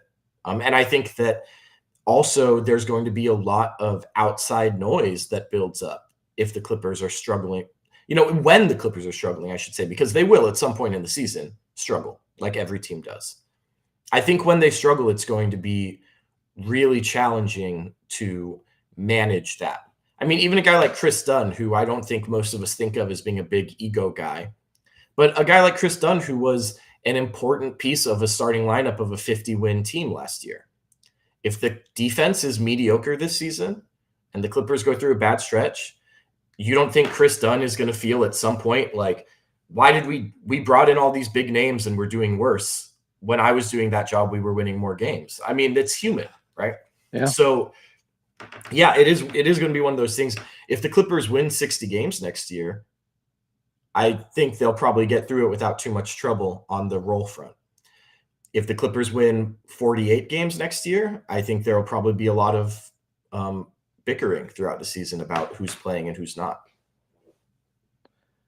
What would be your way too early projection for this team? Like, how do they, you don't even have to give me a number on wins, just where do they slot in the Western Conference on paper to you, given, and I asked this with Shane Young, who was on earlier too, given not just the moves that they have made, but the team surrounding them in the West?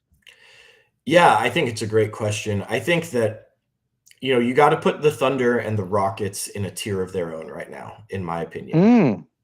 So Shane had Thunder and Denver in a tier of their own with the Rockets and Clippers behind them. But go on, Cook King. Yeah, no, I think the Thunder. I mean, the Rockets were the 2 seed last year. The Rockets were the other team that separated themselves from the pack last year, and they just added Kevin Durant. And in adding Kevin Durant, they got rid of Jalen Green.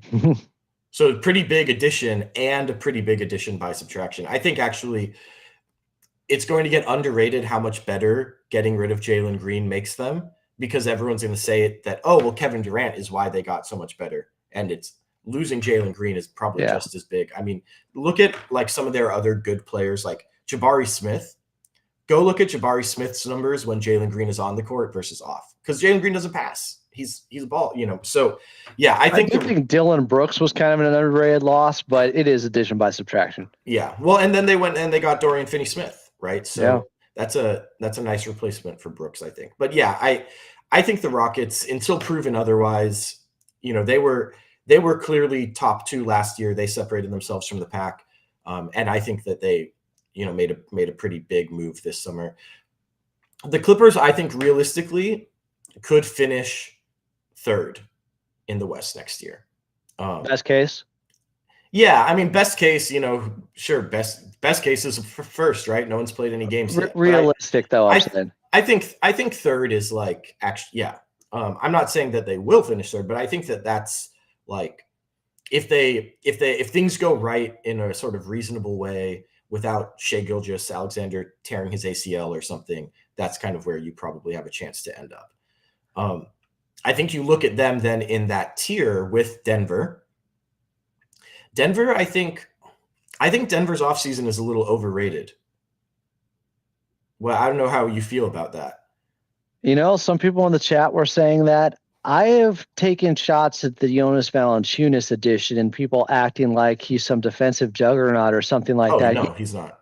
No, and yes, he is their best backup next to Jokic since, I don't know, Mason Plumlee was there. Like, but that it's, yes, he's cooked the Clippers, but there's a lot of bias that goes into that. He's not better than Brook Lopez. He's not. He's not close. No, not even close. But I do think for the Nuggets purposes, they have not had a playable NBA big behind Jokic for years. And just to be like, you know, even the Nuggets have been in a situation where even when they're up 15, they can't take Jokic out for a few extra minutes because they'll lose those few extra minutes by 10 points. So I do think that addition makes them better. It does, but it's not what some people are making it into. And Cameron Johnson has serious injury concerns. I like Cam Johnson. I also like Michael Porter Jr. I don't think that Cam Johnson, just as a like-for-like swap with Michael Porter Jr., moves the needle a ton. Like Michael Porter Jr., I think to say that, I'm not trying to take anything away from Cam Johnson, but I think a lot of people are trying to take things away from MPJ. MPJ came up huge for the Nuggets over and over and over again during his and was hurt in these last playoffs, and there's some recency bias there. Yeah, I think he's also a doofus, and he's had his low moments, and that stuff is there. But like, he was a huge piece of their success. And then what else? Like the big thing that trade was supposed to do, right, was the difference in cost between those two players saves Denver all of this money so that they have the full mid-level exception. But you know what Denver didn't use? They didn't use their mid-level exception because they don't want to pay the luxury tax. So really, if they had used that, if they'd gone and taken that $14 million and said, we're going to go get another serious contributor, like the Clippers got 2 serious contributors with their $14 million. The Lakers got 2 serious contributors with their $14 million, right? Like if the Nuggets had gone and used that money and gone into the tax, they might have been able to actually put a bench together and had a team, but they didn't do that, right? So they lost to Russell Westbrook, who was... They got lucky with getting Bruce Brown for the vet minimum, though, I think. But, I mean, that's going to be an interesting thing to watch because Bruce Brown has been pretty terrible in his 2 years since he left Denver. It's been very up and down, yeah. And with Denver was really kind of an outlier career year for him. Not that he was never good before then, but he's really struggled since he left. And I wouldn't assume that the player that they are getting back is the same player that they let leave 2 years ago. Yeah. Right. And so, yeah, where does Bruce Brown, how good is he? What level does he find with the Nuggets is going to matter a ton to them. But, you know, Russell Westbrook, as polarizing as he is, he was really important for the Nuggets last year, and they do not get past the Clippers without Russell Westbrook shooting 46% from three. You know, Bruce Brown was worse than Russell Westbrook last year. So maybe Brown comes back in and is a better fit and has a rebound year back in that system. He's not old, you know, he's going to be 29 next year. Should be right in his prime if that's a good fit for him. Maybe he has a big bounce back year. But I think that's a gamble. And remember the Nuggets last year. It's funny how much we heard, look what Russ did for them and look how much he helped them last year. And they don't want him back. Doesn't look like he's coming back. Interesting. They don't want him back. Or he doesn't want to be back, or both, right? But, you know, so with that, then what else? Tim Hardaway Jr. on a vet min. I mean, that doesn't move me. You know, it's fine. It's fine. But, like, I think that the Nuggets really – they missed – when they made that MPJ Cam Johnson trade, I thought it was a good trade because it gave them their mid-level exception.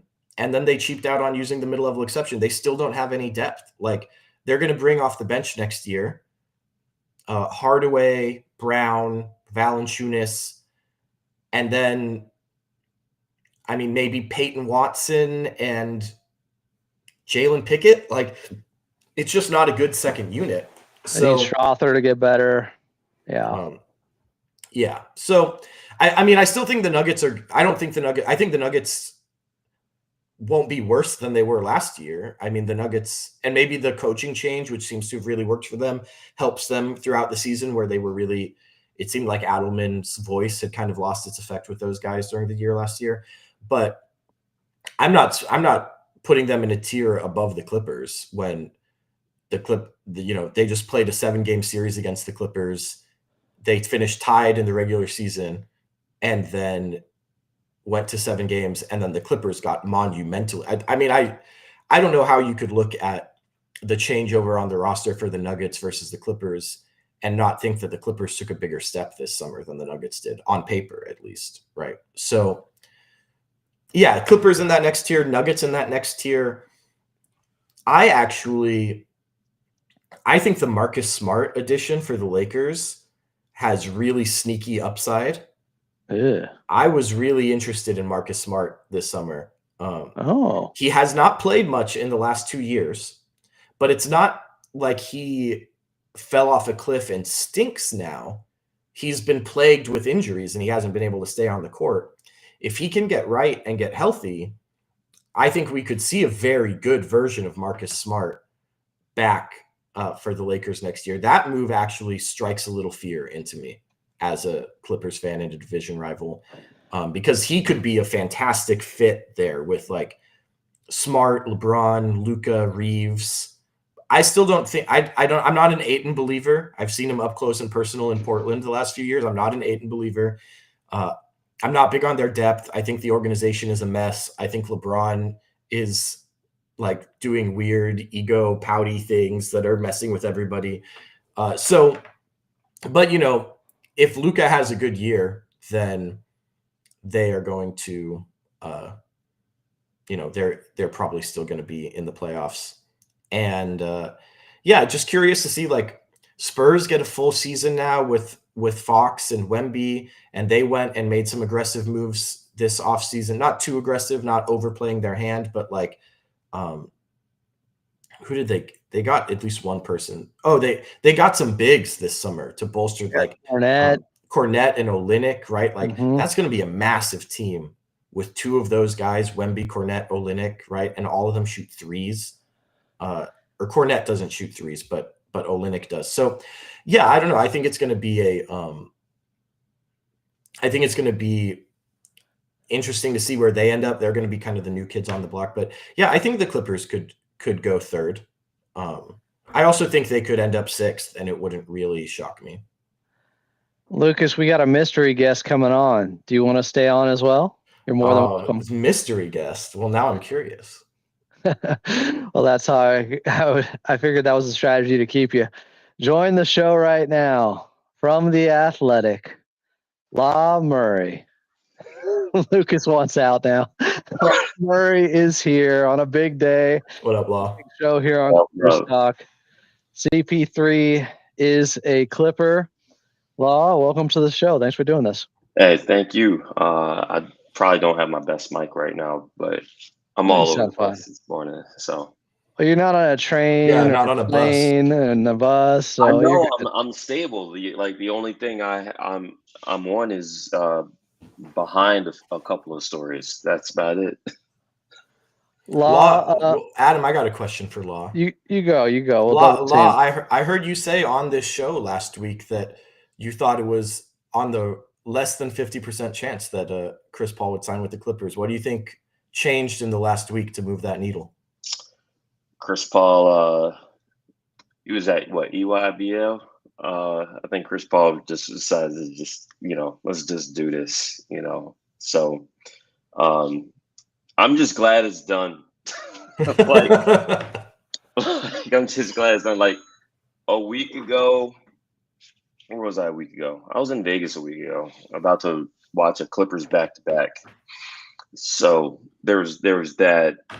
Talked to Brooke Lopez a week ago. John Collins trade went down Monday morning 2 weeks ago. Y'all remember that? Brooke Lopez signed 3 weeks ago. That's when I first wrote, okay, I think Chris is actually going to show. I think Chris is actually going to come here. Like there's a spot for him and everything.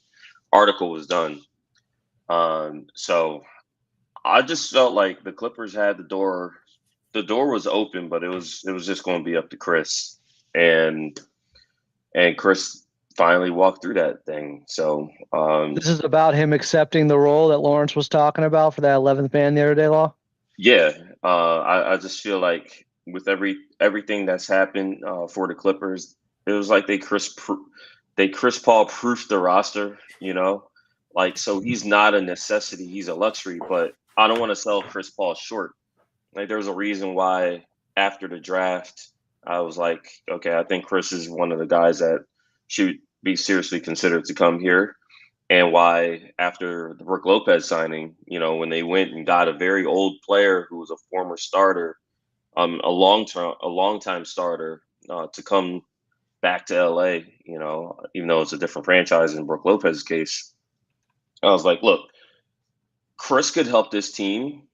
And I think it's just a matter of like, what else do the Clippers do so that he's not a necessity, so that he is a guy that, is additive to the team.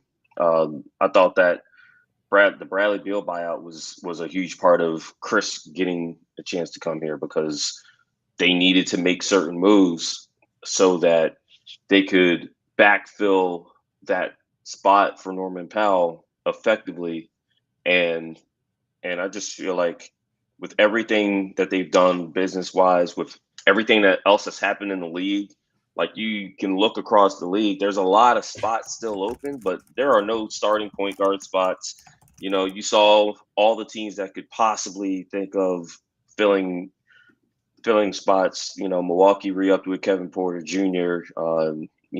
Like it just seemed like this is it, Chris. Like what's going to happen? And I think Chris understands what it is. And I think him understanding that is the best part of all of this. Is there a difference for a guy like Chris, who we know is like one of the most competitive players in the league, right?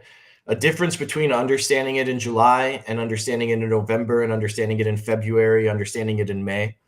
I think there is definitely going to be that. But at the same time, I just feel like Chris is just going to be happy to be home. He saw a player come to LA in these same circumstances 10 years ago. We were all laughing about Paul Pierce learning how to use emojis or not really use emojis, right? But use clip art. Exactly. Now, Paul Pierce was playing with Bradley Beal and that Washington Wizards team that won a playoff series, right? So there was a thought that Paul was going to come here and actually contribute, like as a rotation player. We saw that Paul went from being a playoff contributor to washed in one offseason. So like that didn't work out as well on the court. But Paul was still a presence for those guys as far as like being in the locker room, being like not disruptive for 2 years. I mean, Chris saw that. Chris got a front row seat to certain guys ending their careers here. Grant Hill is another one. Grant Hill was contributing before he went to the Clippers, came to the Clippers, didn't do much. Chauncey Billups, he came to the Clippers and blew his damn Achilles out, and came back from that injury, even though he wound up going back to Detroit for the last part of his career. I don't really think that Chris Paul is going to be like an issue in the middle of December, regardless of what the Clippers have going on. I think there's a lot of perspective that Chris has gained. Like he went to Golden State, he went to San Antonio. This team has a chance to not just win but be together. I don't anticipate the Clippers equivalent of Draymond Green punching out Jordan Poole in a Chris Paul Warriors training camp. I don't anticipate all the stuff that happened in San Antonio last year. I mean, Chris Paul's first visit to Intuit Dome, he needed to sit up there in a pregame press conference after Greg Popovich had a mild stroke. Like I just feel like Chris has been on teams with real strife, with and Pat and since the Clippers. I just think he's over that stuff. The benefit here is if you don't play some nights or you don't play a lot some nights, I think he'll be cool with it. And I also think he knows what team he's joining. Like Chris takes care of himself. He's taking great care of his body and put himself in a position to where he can still play NBA basketball. Now he's going to be 40 years old to do it. This is an old ass team, but at the same time, it's a deep team. None of these guys should ever feel like they're overextended minute wise. And that should be helpful for Chris in terms of getting through this regular season. And then if, he's needed in the playoff setting, he can possibly play in the playoffs. Law and Lucas, you touched upon this a little bit earlier. I want to direct it to Law, and you can jump in. Yeah. Just when he is on the floor, Law, how effective do you think he can be, and who's going to benefit most from CP3 on this roster? Hey, Lucas pointed out when I wrote my article that I had the Chris Paul clips. I had the Zubats on the Summer Jams doing Paul. Like Chris Paul, I picked that play because Chris Paul will study you. And I think you saw with Russell Westbrook in the playoffs how that can have an impact. I think Chris Paul has been in some teams, some locker rooms. He's going to be able to help the Clippers big time in just preparing for games. I think he helps Tyronn Lue a ton. You want a coaching upgrade? Everyone talked for years about how Chris Paul might be, a head coach after he's done playing. Again, I just mentioned, they're down there, I think at Peach Jam or whatever it was, like Bradley Beal's team won that thing, but Chris was there with his guys. And I just feel like he's going to help Tyronn Lue and James Harden as far as like raising the floor, whether he's on the floor or not. Like Patty Mills, I thought had a real impact last year in terms of being on the bench, wanting to be there, consistently engaging guys while, games are going on. I think Chris is going to have a big role in that. I'm not kidding about that. Like the turnovers that James had last year were just ridiculous. And I just feel like there's a level of accountability that you can only get for certain guys. And I think Chris is going to be in James's ear, even on the bench, in practice, on the road, on the team playing, whatever it is. I think that's going to be huge. I think the fact that Chris and T. Lue having that relationship already, like they're going to be game planning, but Chris is going to be maniacal about it in ways that maybe the guys who are playing and actually getting through the season might not quite be. Like Chris is going to be locked in. Like he's going to appreciate every single stop that he makes because this might be it. He expects it to be it. We've seen players announce that they're done and then come back another year. I think this is going to be helpful to those guys. Whatever he does on the court, you know how Chris Paul plays. He's deliberate as hell. He ain't going to turn the ball over. He might have a few mishandles here or there because his hands are busted. But other than that, like, I think Chris is in a very truncated minute workload is going to do what Chris Paul has done, but his impact in terms of raising the floor for this team, that's going to be the biggest thing. Do you think the bigs on this team, including the new ones now with JC and Brooke Lopez, like, we know what James Harden did for Ivica Zubac last season. It just feels like now they're coming at you in waves. If you're going from James Harden to CP3 coming into the ball game, and you have a backup big who's a starter level and Brooke Lopez, like, there shouldn't be like a huge drop off in some ways of how they get involved and what they can do out there with that point guard big relationship. I'm interested to see who the other perimeter players are with Chris. I think that's probably everyone's biggest concern. I think that's definitely the Clippers' biggest concern. When I say, hey, I feel like they need a Chris Paul proof for the roster, like, who's he going to play with? You know what I mean? Like, Chris, I wonder what happens to Chris Dunn's minutes. I wonder what happens with Bogdan Bogdanovic's minutes. We're already going to have debates on who starts. You know, I think that's the key. The impact on the bigs is going to be great. I mean, Yannick and Niederhauser, he better be soaking all of this up. I think Yannick is going to be with the big team this year.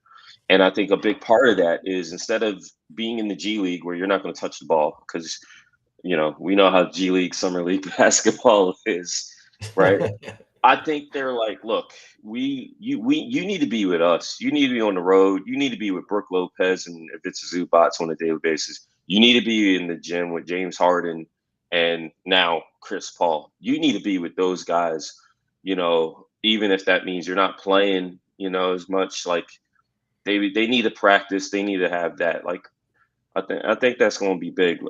I'm very interested to see what the Chris Paul versus Zubac conversations are after Chris Paul nutmegged Zoo when he was with the Rockets and Zoo was with the Lakers. You know, it's going to be some interesting combos. They had to go against Chris in a couple of playoffs, and they hated that dude. You know what I'm saying? But the primary sources of hate are not on this team anymore. So there's that.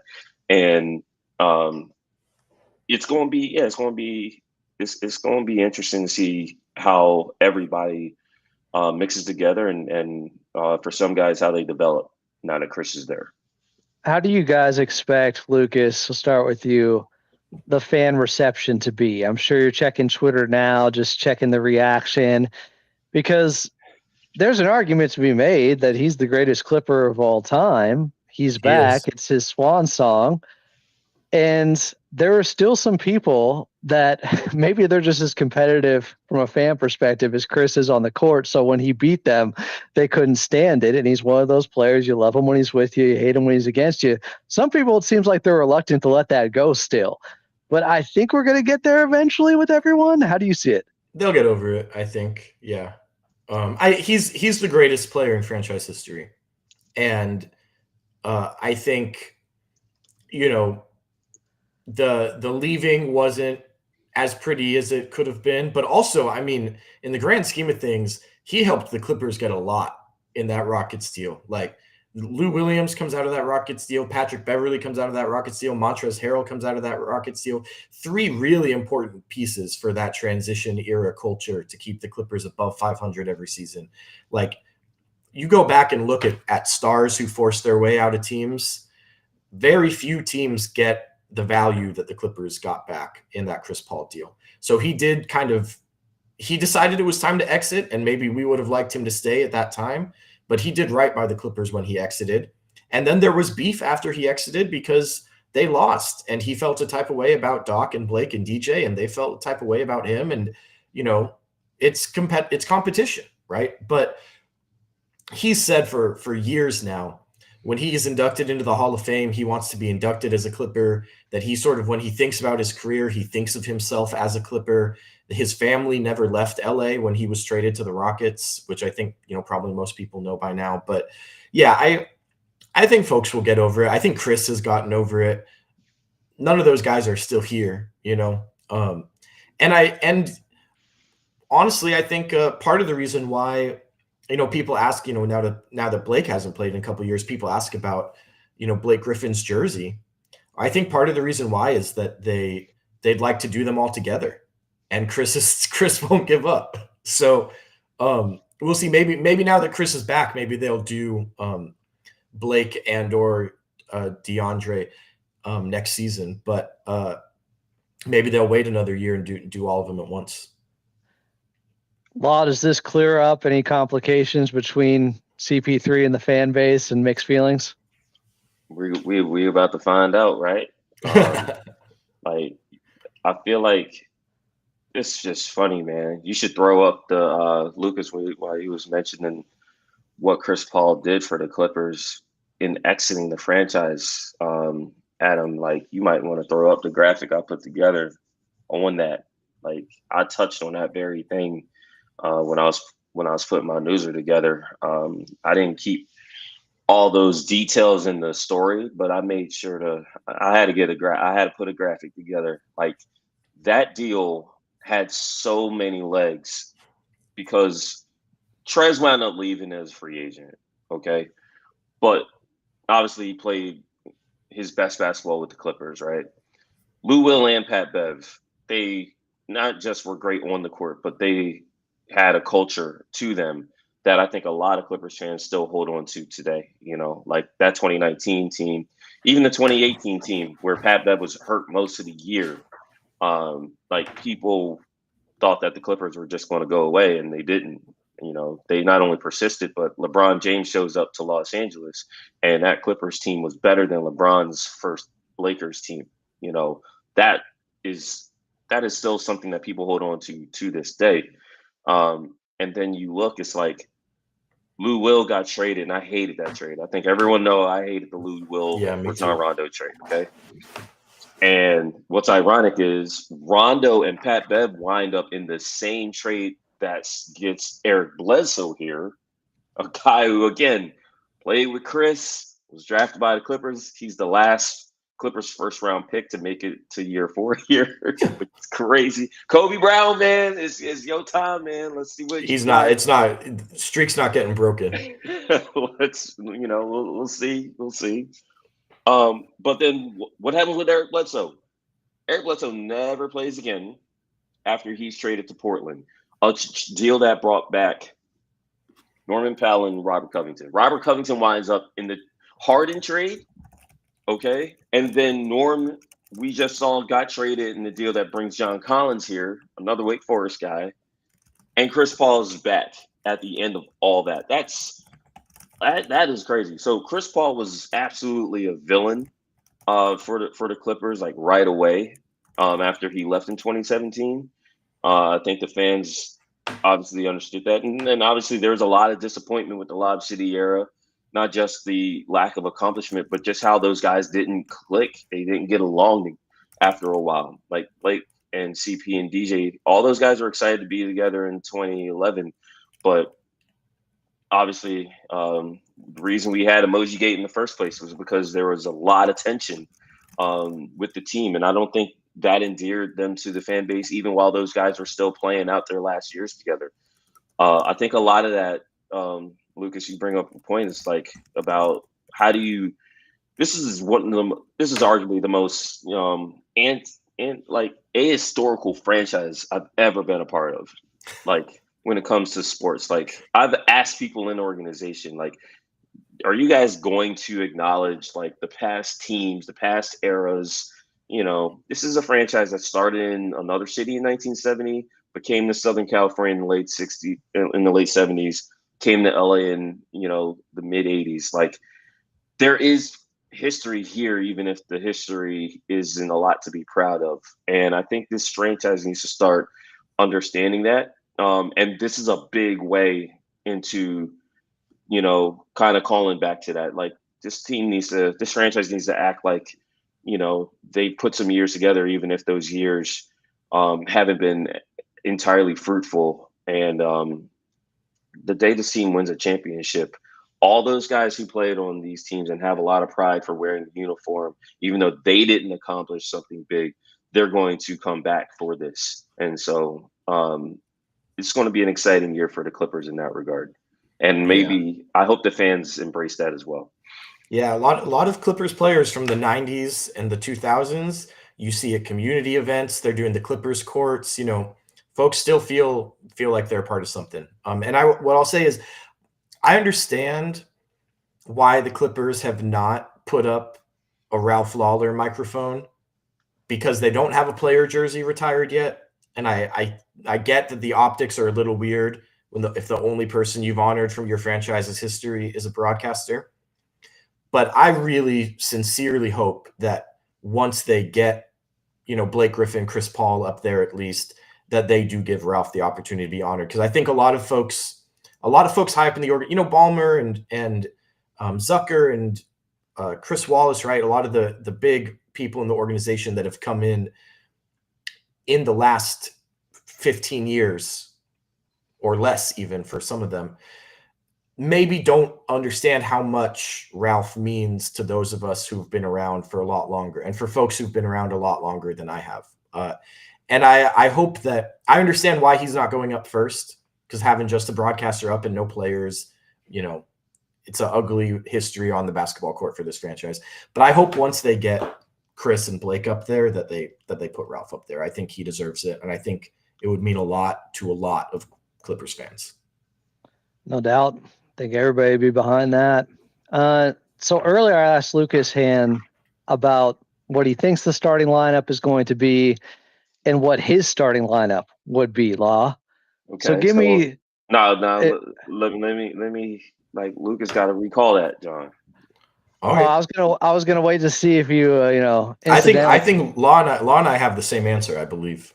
Yeah, I've been real public about my shit, so that's why I say it's like I hadn't, Lucas and I haven't discussed it before. Like I pretty much, because my thing is, why did the Clippers win games last year? What made them a good team? You know what I'm saying? What's going to separate them versus the rest of these jokers in the Western Conference? No pun intended. Like, you're going to need to defend, and I just feel like there's a lot of ways to go about it, right? I can see the Clippers. I'm not saying there's a open shut case here with the starting lineup. I just feel like, there's what I would want to see as far as like what I think will work. Clearly the conventional lineup is to go and start Beal and Collins together with James and with Kawhi and with Zoo. That's the conventional. That's the easy way to do it. If this works, we're doing it big, all year. And I just have my doubts about that being the best thing for the team. And I know T. Lue is big on fit. That's why we saw Marcus Morris Sr. start until he was completely, decrepit as an NBA player. That's why we saw Eric Bledsoe and Reggie Jackson start with Paul George at the same time, even though everyone kind of was like, Terrence Mann's got to start after what he did in the 21 playoffs, right? So, I mean, I just feel like if they feel like they can put a credible defense together and not get smacked on that end of the floor and not have guys running into each other offensively in a Harden, Beal, Leonard, Collins, Zubats lineup, then that's great. I think in a video game, you'd kill with that, Collins, Beal, both starting lineup. But in play actual a 2-3 zone. Yeah, in actual basketball where you got to actually have someone defend these guards and you got to have some guys who are cool with not having the ball, I feel like Derek makes the most sense. So that's where I'm at with the lineup. So you'd have Derek in place of John Collins or in place of Beal? In place of John Collins. Like, dude, Brad's starting.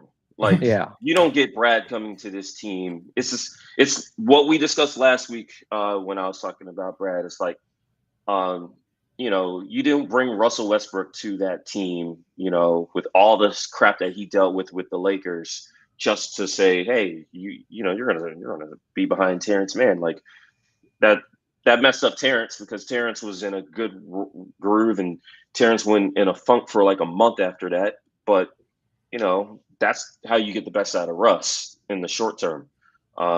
Same thing with James. Like, people are like, James should come to there are people actually saying James Harden should go to the bench because he was not fitting in. And it's like, no, the guy who's got to go to the bench is going to have to be Russ. Also because we can't defend. And so we're going to have Terrence do it, even though Terrence was not good at the point of attack. It was a fit thing. It was always about fit, not who's the best players are. Get your 5 best guys out there. Sometimes that works, but I just feel like I know that this team could possibly roll out 3 guys who aren't the best starters, a center who, as great of a defender as he is not the most versatile defender, and then Kawhi, as great as his career has been defensively, I don't think Kawhi is an all-league defender in 2025. Like, we just need to be real about that. He needs help. You can't have him as your only credible perimeter defender in 2025 in this lineup. That's when you get to the conversations of, oh, you don't fit no more. Your lineup doesn't work anymore. I just feel like you need somebody who's young, energetic, and is going to defend and not care about touches on the other end to start games. And we'll see what it looks like 3 months from now. Do you think it'll be John Collins getting the first opportunity, 10-game sample, they're 15th defensively, and then Coach Luke has the argument to make the move? I can see it happening. I really can. I just hope for everyone's sake that these dudes are healthy to start camp. We don't get no bullshit surprises like last year, or 3 years ago. I remember when Marcus Morris didn't do anything in camp in 2021 when we were all down in San Diego. Rolls out there the first 2 games, looks like holy hell, and then he winds up missing a month anyway. Same thing would happen to Kawhi. Kawhi at least participated in camp 2022, but he plays 2 of the first 3 games. They go to OKC, and all of a sudden he can't play. He doesn't play a full slate of games really until December. That messes seasons up. Like, Lucas, you remember how shit was 3 years ago? It's like, let's add John Wall and Kawhi Leonard, 2 guys who didn't play the whole year, back to the team. At least they were upfront about, hey, we don't think John is like a lockdown starter. They at least put him and Reggie Jackson in a competition, right? But I mean, I remember Jerry West told me a year later that was the least serious camp he ever saw. Like, they come and he was thrilled with how all those guys pushed each other a year later in Hawaii with Russ running things. But, like, I just hope that everybody can, see a full sample size in the preseason. And whatever that 10-game sample size is, don't start 3-7, goddammit. Like, that, this team can't do that. This team has to start well. And I just feel like the thing that will help them start well is to make sure that they defend. Like, the offense can take care of itself. If you defend, then you can start like that 2020-21 team did. The team that was T. Lue's best team. That's just where I'm at. And I think Ty has shown us over the years that he is a let them fail type of coach. Like, he's going to go in, whoever the big names, the big money, the big reputation. He's going to say, okay, let's put the guys with more stature out there and let them fail. And then once everyone is begging me to bench John Collins, I'll bench John Collins instead of starting out by making that move proactively and then maybe ruffling some feathers. So we'll see how that plays. But I think Law's right. If everyone's healthy in camp, you got a lot of time to observe what is and isn't working in training camp. And this is a team that basically has 2 starting lineups. Like, I wouldn't put it, I think it's worth noting those 2 guys, Chris Paul and Brook Lopez, those guys started 162 games last year between them. Like, those, the Clippers have brought in, the 4 additions that they've brought in this season have started 3,541 games in their careers. So they've brought in a lot of guys who are used to starting, and they're going to have to take turns. It's going to change over the course of the season. But yeah, having everyone healthy in camp so that those spots are earned, so that competition occurs is important. Because otherwise, if you get like a Brad Beal turned ankle and he misses camp, and so, Chris Dunn is slotting in preseason, and then you come to opening out, you're like, okay, we're going to put Beal in for Dunn. That's not a like-for-like swap. A lot of guys are going to have to adjust the way that they're playing as part of the team defense when Beal is in instead of Dunn. And, it's something that they're going to have to work out. I don't think it's I think the reason the Clippers overachieved last year and won 50 games, James Harden was great. Zoo was great. Norman Powell had a career year.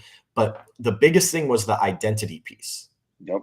The identity piece. And Beal and Collins might both be adequate defenders, but neither of them are bringing that defensive identity in the same way, unless, Jeff Van Gundy does a great job in training camp of putting something together that works for these guys on that end. But I would like to see Derek Jones Jr. starting. But I also think maybe you put those guys out there for the first 4 minutes and you ask everyone to play a little harder. And then you just do a lot more subbing than you normally would and keep guys' minutes down and play a lot of staggered lineups. I don't know. The substitution patterns, the staggering, that's going to be fun to watch for a good 3 months, man. Like all of October, November, and December, because small sample theater, absolute cinema. It's going to be great because like you're going to, because we were watching this stuff when Kawhi came back, you know what I'm saying? Like watching a guy have to increase his minutes after such a long layoff, knowing that, the best version of that guy was going to be significant. That was really cool. But like to be able to have a whole off season to think about it without having to be on the floor with those guys. And like the coaches can't touch these guys right now. Like Tyronn Lue, the most he can do is be on his own during summer league. He can't coach right now, even the senior coaches like Jeff Van Gundy and Brian Shaw and Jay and like those guys are kind of they can think about a lot, but they can't really get these guys until camp starts. It's player development and treatment between now and the end of September. When you have your camp, though, they're in the best situation they've been in. And I'm telling you, like 5 years. Last year, Kawhi was out. The year before that, you had Russ running camp while we all knew James was on the way eventually. That was an incredibly dragged out process that wound up fucking up their season. 2022, I told you guys, like Jerry West was telling me, yo, these dudes were not serious. They were happy about just being on the floor, but they weren't going hard enough. And then Kawhi wasn't really right. That messed things up. 2021, obviously Kawhi's out for the whole year. Marcus isn't ready. They're all coming back from the conference finals. That was kind of messy. 2020 is really the last time, and even in 2020, Marcus again wasn't ready to play. Like his knee kept him out of the first month of the season. That's why Nico Batum was able to establish himself so early as an integral part of the team after being a buyout guy from Charlotte, because he came in there and the Clippers identified that he could help them at the 4 spot, which is not where he was, playing in Charlotte, and that helped him get off to an amazing start. Well, in 2020, Law, there was the tight turnaround after the bubble, right? Yeah, that's when they brought in Serge, and you have guys who have like a few days from free agency before camp starts. And I want to say that they signed Reggie Jackson really late in that process too. Yeah. And so I think Reggie didn't have a full camp, and no one had a full camp in the whole league because of the accelerated timeline to start the new season after the bubble. So Reggie was contemplating retirement. Yeah. In the 2020 offseason. Like, especially after Luka hit that shot against him in game 4. I'd be contemplating retirement too if I got my ankle snatched like that. You know what I'm saying? We love Reggie. He came back and had a great year, though. I'm glad he came back. He was. T. Lue said at the end of the year, Reggie Jackson and Nico Batum saved the season for them because Patrick Beverley kept getting hurt that year, and then in the playoffs, Pat Beverley, great defender, couldn't do anything with Luka Doncic. Like Nico Batum had to take on that assignment. You had to go small, but also Kawhi and PG needed help offensively, and Reggie was a serious bucket to start games. Like he was the guy that was getting it going while Kawhi was defending and Paul was kind of doing, both in that Mavericks series. Like that was huge. Like, the Clippers hadn't had that kind of offensive relief until they got James, and now James needs the offensive relief. Now that's what Bradley Beal is there for. Like Bradley Beal is there to be basically, Reggie Jackson. I hope people don't take that as disrespect. Like that is Brad's job in this team, to be a secondary ball handler and playmaker while getting some buckets and taking pressure off of James and Kawhi. That's why the substitution pattern is going to be so fun to watch come October, late October, because it's like you're going to start who you start. Who comes out after 5 minutes? Who plays the entire first quarter? Typically, like James and Kawhi kind of fight over that. You know, James likes to play the full first quarter. Kawhi likes to play the full first quarter. It was easier to tell Kawhi you're not doing that, you know, when he was coming back from injury. James had that role for the most part. So it's going to be like, how do you break that up? Who's going to get those second unit minutes? I think people are forgetting about Bogdanovic, man. Like, Bogey was a critical part of that second unit once he got comfortable, you know? And yeah, there's going to be some teams he can't mess with. Like Denver, he was a terrible matchup there because they kept going at him. And for whatever reason, Bogey just couldn't beat any of those guys to his spots. The screens weren't screening, whatever. But that dude is going to be critical because, like, he can be on the ball. He can shoot well enough. He is going to be competitive. And I kept seeing Vincent Zubac, he had another leap after playing with Bogdanovic. Like, that pick and roll partnership worked big time. Like, Bogey kept finding this dude, you know. Like, look at Zoo's production second half of the year. Like, he had another guy he could play with. It didn't have to be James Harden all the time. Like, this is a team that offensively should be top 5. And it's just a matter of how the Clippers utilize all these guys. Like, I made a point to somebody on the radio the other day. You saw, Lucas, you saw the Cleveland Cavaliers were the best offense in the league last year, right? Pick and roll, everybody. Why were they so big on pick and roll volume? Because you had 2 elite pick and roll ball handlers and you had 2 elite screeners in Mobley and Allen. You could play the whole game, and it's combination over combination. Garland and Mitchell, Allen and Mobley. The Clippers, they can do that shit now. You can have Harden and Beal and Collins and Zubac and run that shit the whole game. And really, the Clippers can be even better because that doesn't even include guys like Kawhi or Bogey. You know what I'm saying? And you go to the second unit and you could have, you know, I don't want to ignore Chris Dunn, but he's not necessarily a pick and roll playmaker, but Chris Paul and Bogey, potentially with Collins and Brook Lopez, you know, like there's a way to pretty much always have a ton of pick and roll playmaking and screening and popping talent on the court.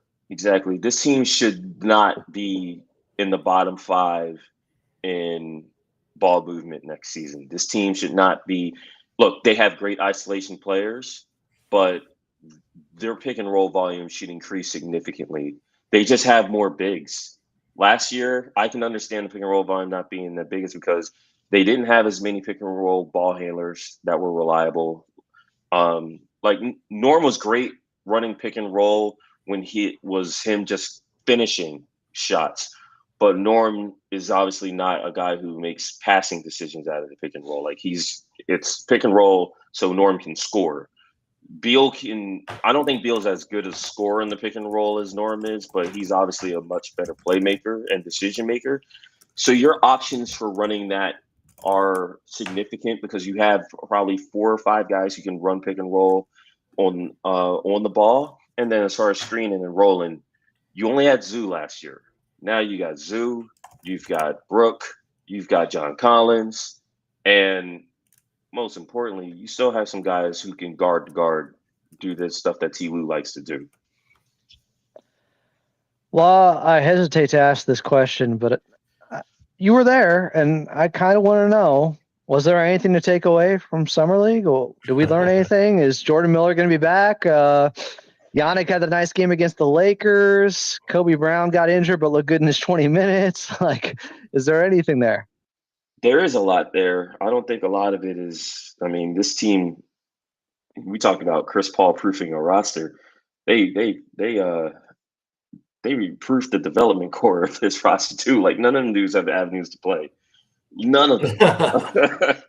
And after what I saw in Summer League, I don't think you really want any of those guys to get minutes. I'm just being real about it. Like, I wish Kobe stayed healthy. I thought the start that Kobe had was super encouraging. Like, you know, he was confident. He was making pull-up jumpers. He was being aggressive. He was throwing his body around. Like, he looked like a real dude, you know what I'm saying? But hurt his ankle, and they were like, all right, we saw enough, you know. I thought Kobe was really engaged, by the way. Like, even in the games he wasn't playing, he was in guys' ears. He was like a coach out there. Like, Kobe's spirit was great the whole time.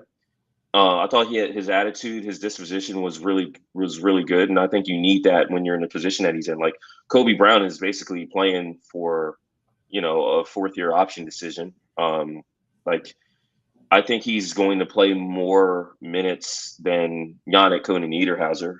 You know, I think he's your. I don't want to say fifth big, but he's the guy that they're going to play if they need a body like his out there. So I'm interested to see if that carries over in the preseason. Yannick did what he needed to do, I think, which is just show that his athleticism can have an impact in games. I thought defensively he was competitive. He was there at the rim a lot. It's just that you can't do anything with him offensively right now. Like, he needs to be better at everything. So he needs a year. But that's okay. I feel like that's okay now. Like, if he plays like that next year, I think it's a problem, even considering how bad Summer League is for big men. Like, Summer League was pretty much bad for every rookie center except for Kalkbrenner, who I thought was really good. You guys know how I feel about Ryan.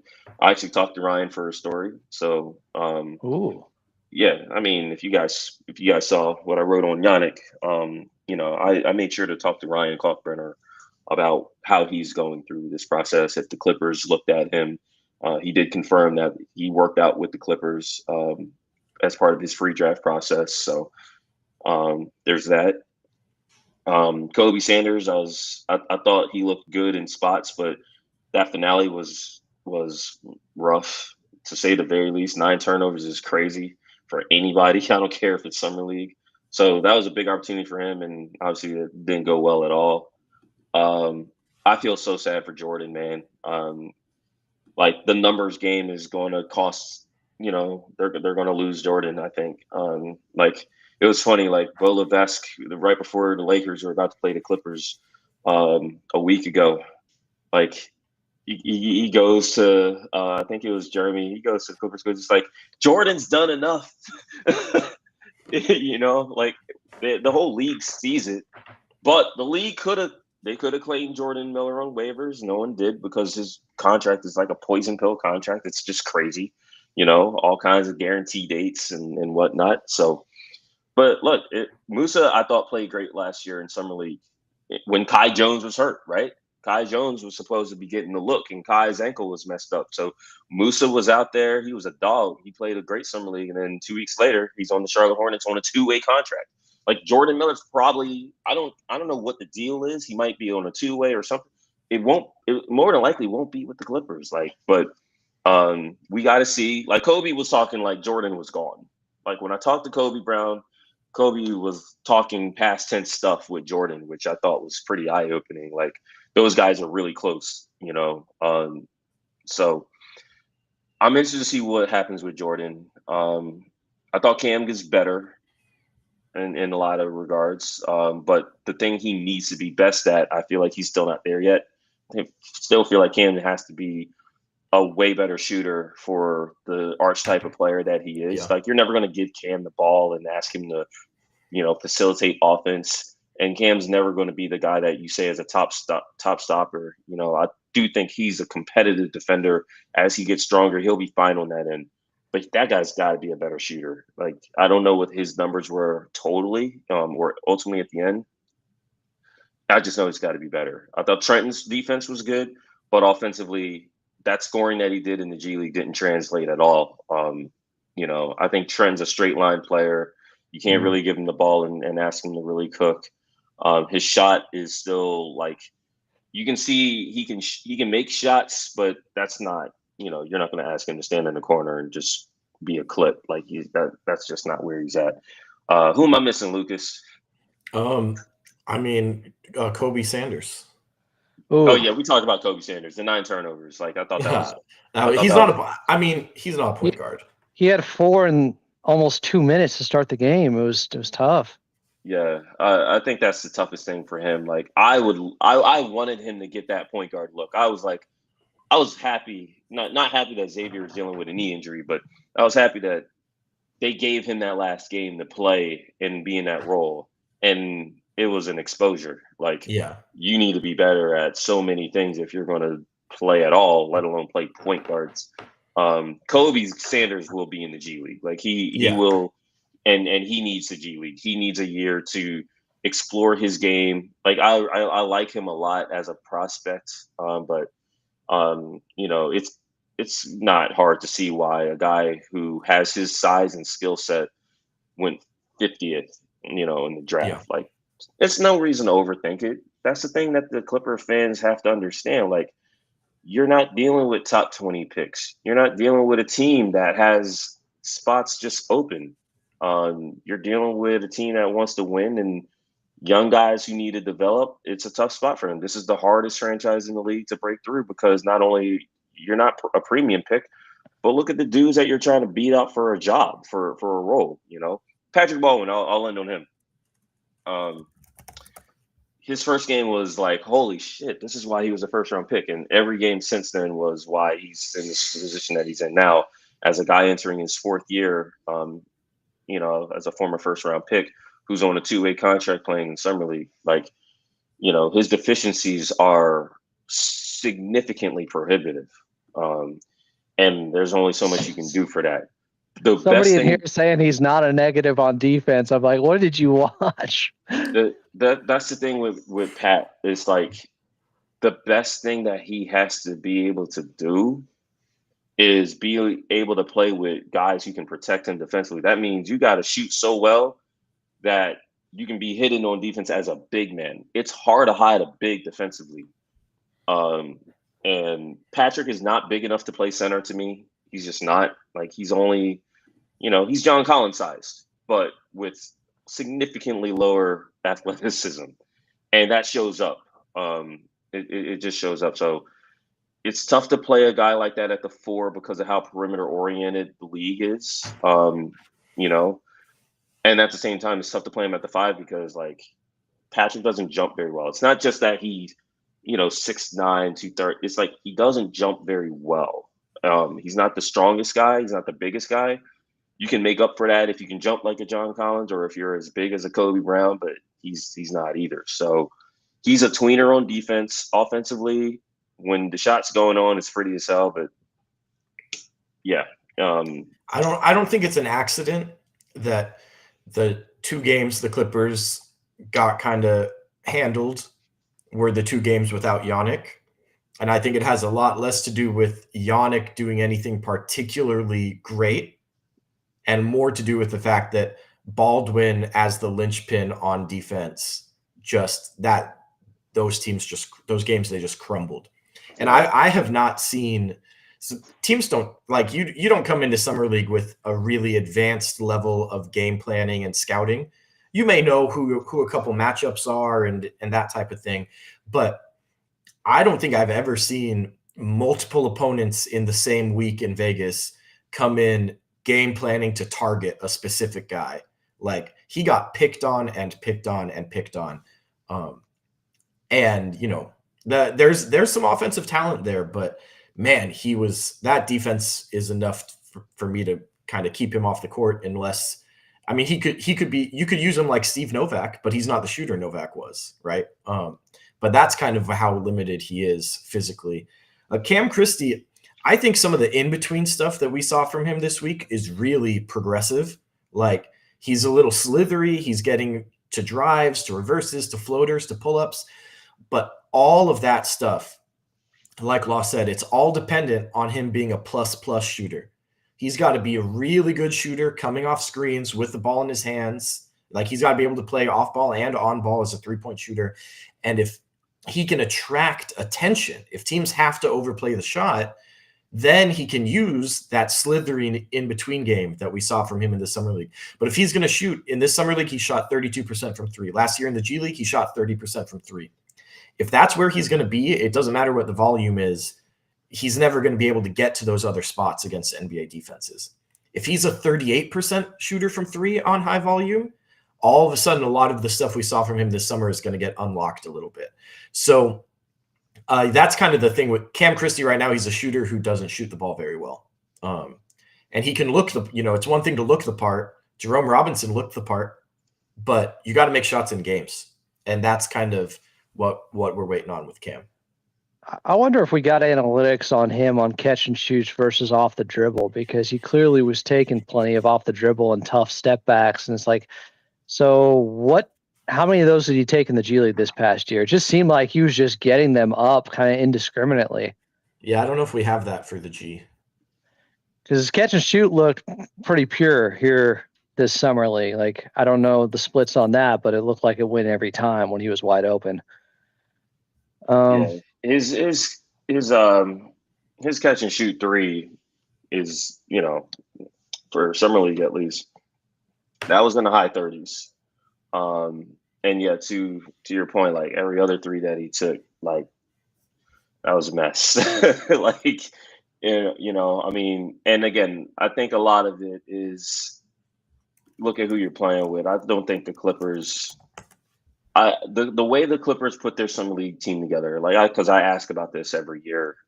You notice how some teams have like 20 dudes on their summer team, right? The Clippers have always kept it really, really kind of tight with their rosters. They only bring like 12 guys. If guys get hurt, they don't really bring replacements in. They always bring they always like bring only a few bigs. I think last year they had a lot of small guards. This year it was notable that Xavier Simpson was the only guy under 6'5" on the roster, and then he winds up starting 4 of the games. And Xavier Simpson is not the kind of point guard that you like. He's a pretty good passer and does the traditional stuff decent enough, but Xavier's a really poor shooter for a guard. I mean, really poor shooter, period, for an NBA player. And he's really small. That limits how you can go through your offense. And that really limits what you can do with these guys. Like, Jordan Miller scoring as much as he did was very impressive to me, considering that Jordan's still not great at separating. Jordan Miller gets a lot of his points on, I'm just going to find my way and bully myself to where I got to get to on the court or to the free throw line. I wish Jordan shot the three better, speaking of catch and shoot threes, because that was a clear Lawrence Frank directive outline. I need you to be at high 30s shooting that thing. Again, I haven't seen the numbers. I bet Lucas probably has, but it felt like Jordan was streaky, shooting that three ball. I think he was at 32% this summer league. Yeah, like that's not good enough. If you're going to be like Jeremy Castleberry was like, look, this team, none of these dudes are going to be asked to cook. Like, you're going to be a connector at the next level.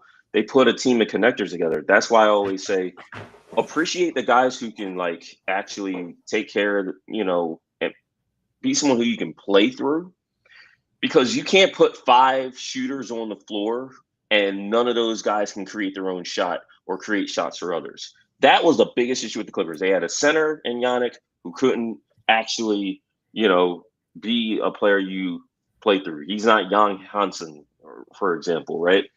Kobe Brown not being able to play after the third quarter of the first game, I thought really hurt a lot of guys, because what we wanted to see was, can Kobe Brown be a guy who can handle the ball? Like, the Clippers, you notice how they were using garbage time. Lucas and I used to talk about garbage time all the fucking time. Unserious ass basketball team. That's the last time I saw Lucas, actually, when I was in Portland. Yeah, like, and we was watching, dudes threaten to trick off games against that version of the Trailblazers. Like, but we saw Kobe Brown play point guard, like actually bring the ball up the floor and get the team into sets at the end of blowout games towards the end of the year. Like, they really wanted to see Kobe Brown like be, a guy who could be a play starter, not just a connector, but a guy who could actually facilitate. Again, you look at what he did at Missouri. Dude did everything. That's why I feel like Kobe Brown is worth the extended look, because he's just a versatile basketball player, and like he can grab and go. He can run up both ends of the pick and roll. He can play out of the post. He can play out of the elbow. the Clippers need guys like that. They need to explore guys like that. But not having Kobe Brown really hurt because the Clippers' offense was terrible. Like the process for them trying to score points was really bad for most of summer league. You know, you saw when they didn't have Giannis, they didn't have a prayer setting that damn screen. Again, Giannis was not very like impressive, but not having any alternative to Giannis as far as what you're asking a center to do, like it really messed up a lot of guys' chances to show what they could do developmentally, even as connectors. So I thought that was, I didn't think that was great. So I'm interested to see how things go in camp, how things go in the preseason. You know, a lot of the catch and shoot guys, they didn't get good looks. They had to create terrible looks for themselves. They didn't separate.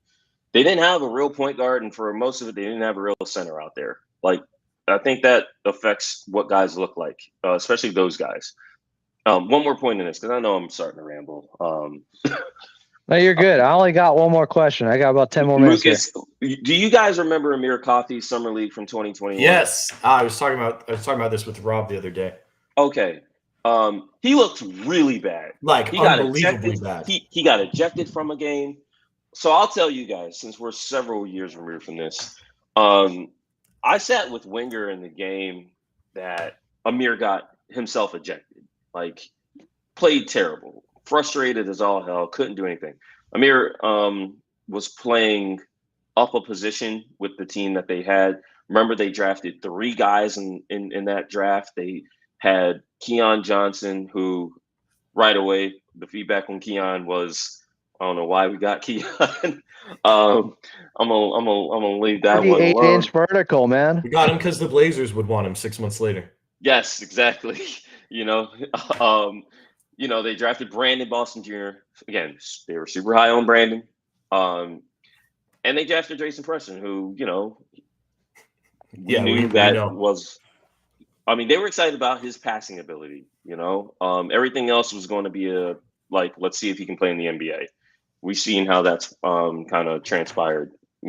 I just hope that Jason got hurt as early as it did. But Amir was kind of with all these dudes and Daniel Oturu, the god, D.O., that was who Amir was playing with. And it didn't go well. Oh, and Jay Scrub as well, by the way. It didn't go well. Amir was playing out of position and playing poorly. And, that dude winds up signing a 2-way contract for a 3rd year with the Clippers. We all see what happened. Eventually, he's the guy who starts games. He gets promoted, and he earns another deal. That was huge for Amir. But the process of getting there looked terrible in summer league. It just looked terrible in summer league. So take what you saw with a grain of salt. The preseason will matter a little bit. But none of these guys have a pathway to real relevant minutes. And if they do, something horrible happened. Last question for both you guys. I know Lucas touched upon it a little bit earlier, and I should correct things. I said Jordan Miller shot 32%. He was at 33% until yesterday's game from 3. Then he went 2 of 2, and that shot him up to 38.5% from 3 in Small summer sample league size because theater. the volume, not there. But how many teams can you say are definitively, clearly better than this Clippers team on paper right now in the entire league? 2, Lucas? OKC? Houston. So not Cleveland. Cleveland does not cares? move me, man. Damn. They're good. I mean, they're not. I'm not saying the Clippers are definitively better than them, but I don't know, man. They can beat up the minor leagues all they want. We'll see them in June. Or we won't. Oklahoma City will see them in June. I don't know. Nobody in the Missouri Valley Conference is moving me, man. Damn. We're in the West is the ACC. How many teams definitively better than the Clippers? Damn. If you're talking about the whole league, I still don't have the Clippers top 5. I got them top 10. And I'm doing the power rankings I gotta get on that and finish that. I don't want to spoil it too much, but yeah. All right. I got Tease it. I still got the Clippers outside the top 5. You guys got to remember, I'm not going to overhype and oversell the goddamn LA Clippers. Like, that's just not happening. Not in the offseason, not when the season starts. Like, the last time I did that was 2022. I got on the phone with Marcus Thompson because the Warriors had just won a championship, and again, the Clippers were bringing all these dudes back. Kawhi, P. They brought John Wall in. They looked like they were going to be loaded. They looked like they were going to be special, right? And I was like, how do you cover a team that's going to fucking go deep? Like, I wanted to be ahead of that. We weren't talking about the Clippers like that by the end of November. And I'm not saying the Clippers are going to underwhelm or disappoint. I'm just saying I feel like the expectations should be just a little bit level. Let the Clippers play into the team that they can be. And I just feel like I want to see them keep that same energy that they brought to last year to start the year, and see if they can do it with not just more talent, but with like just a lot of guys who just weren't here. A lot of guys who are older, a lot of guys who might be tired from last year. Like, is James Harden going to start the year like, James? I didn't think James started the last year very well. He played into it. He helped other guys get off to outstanding starts. Norm, a guy who usually starts seasons pretty badly, had a great start. Zoo, a guy who never had back-to-back 20-point games, had back-to-back 20-point games literally to start the season, right? I won't be surprised if this team has some growing pains early. And in the West, that could be a little challenging. So that's just, I just want to put that out there to say I'm not going to go overboard and say they're top 5 right now. Let them earn that shit. Yeah.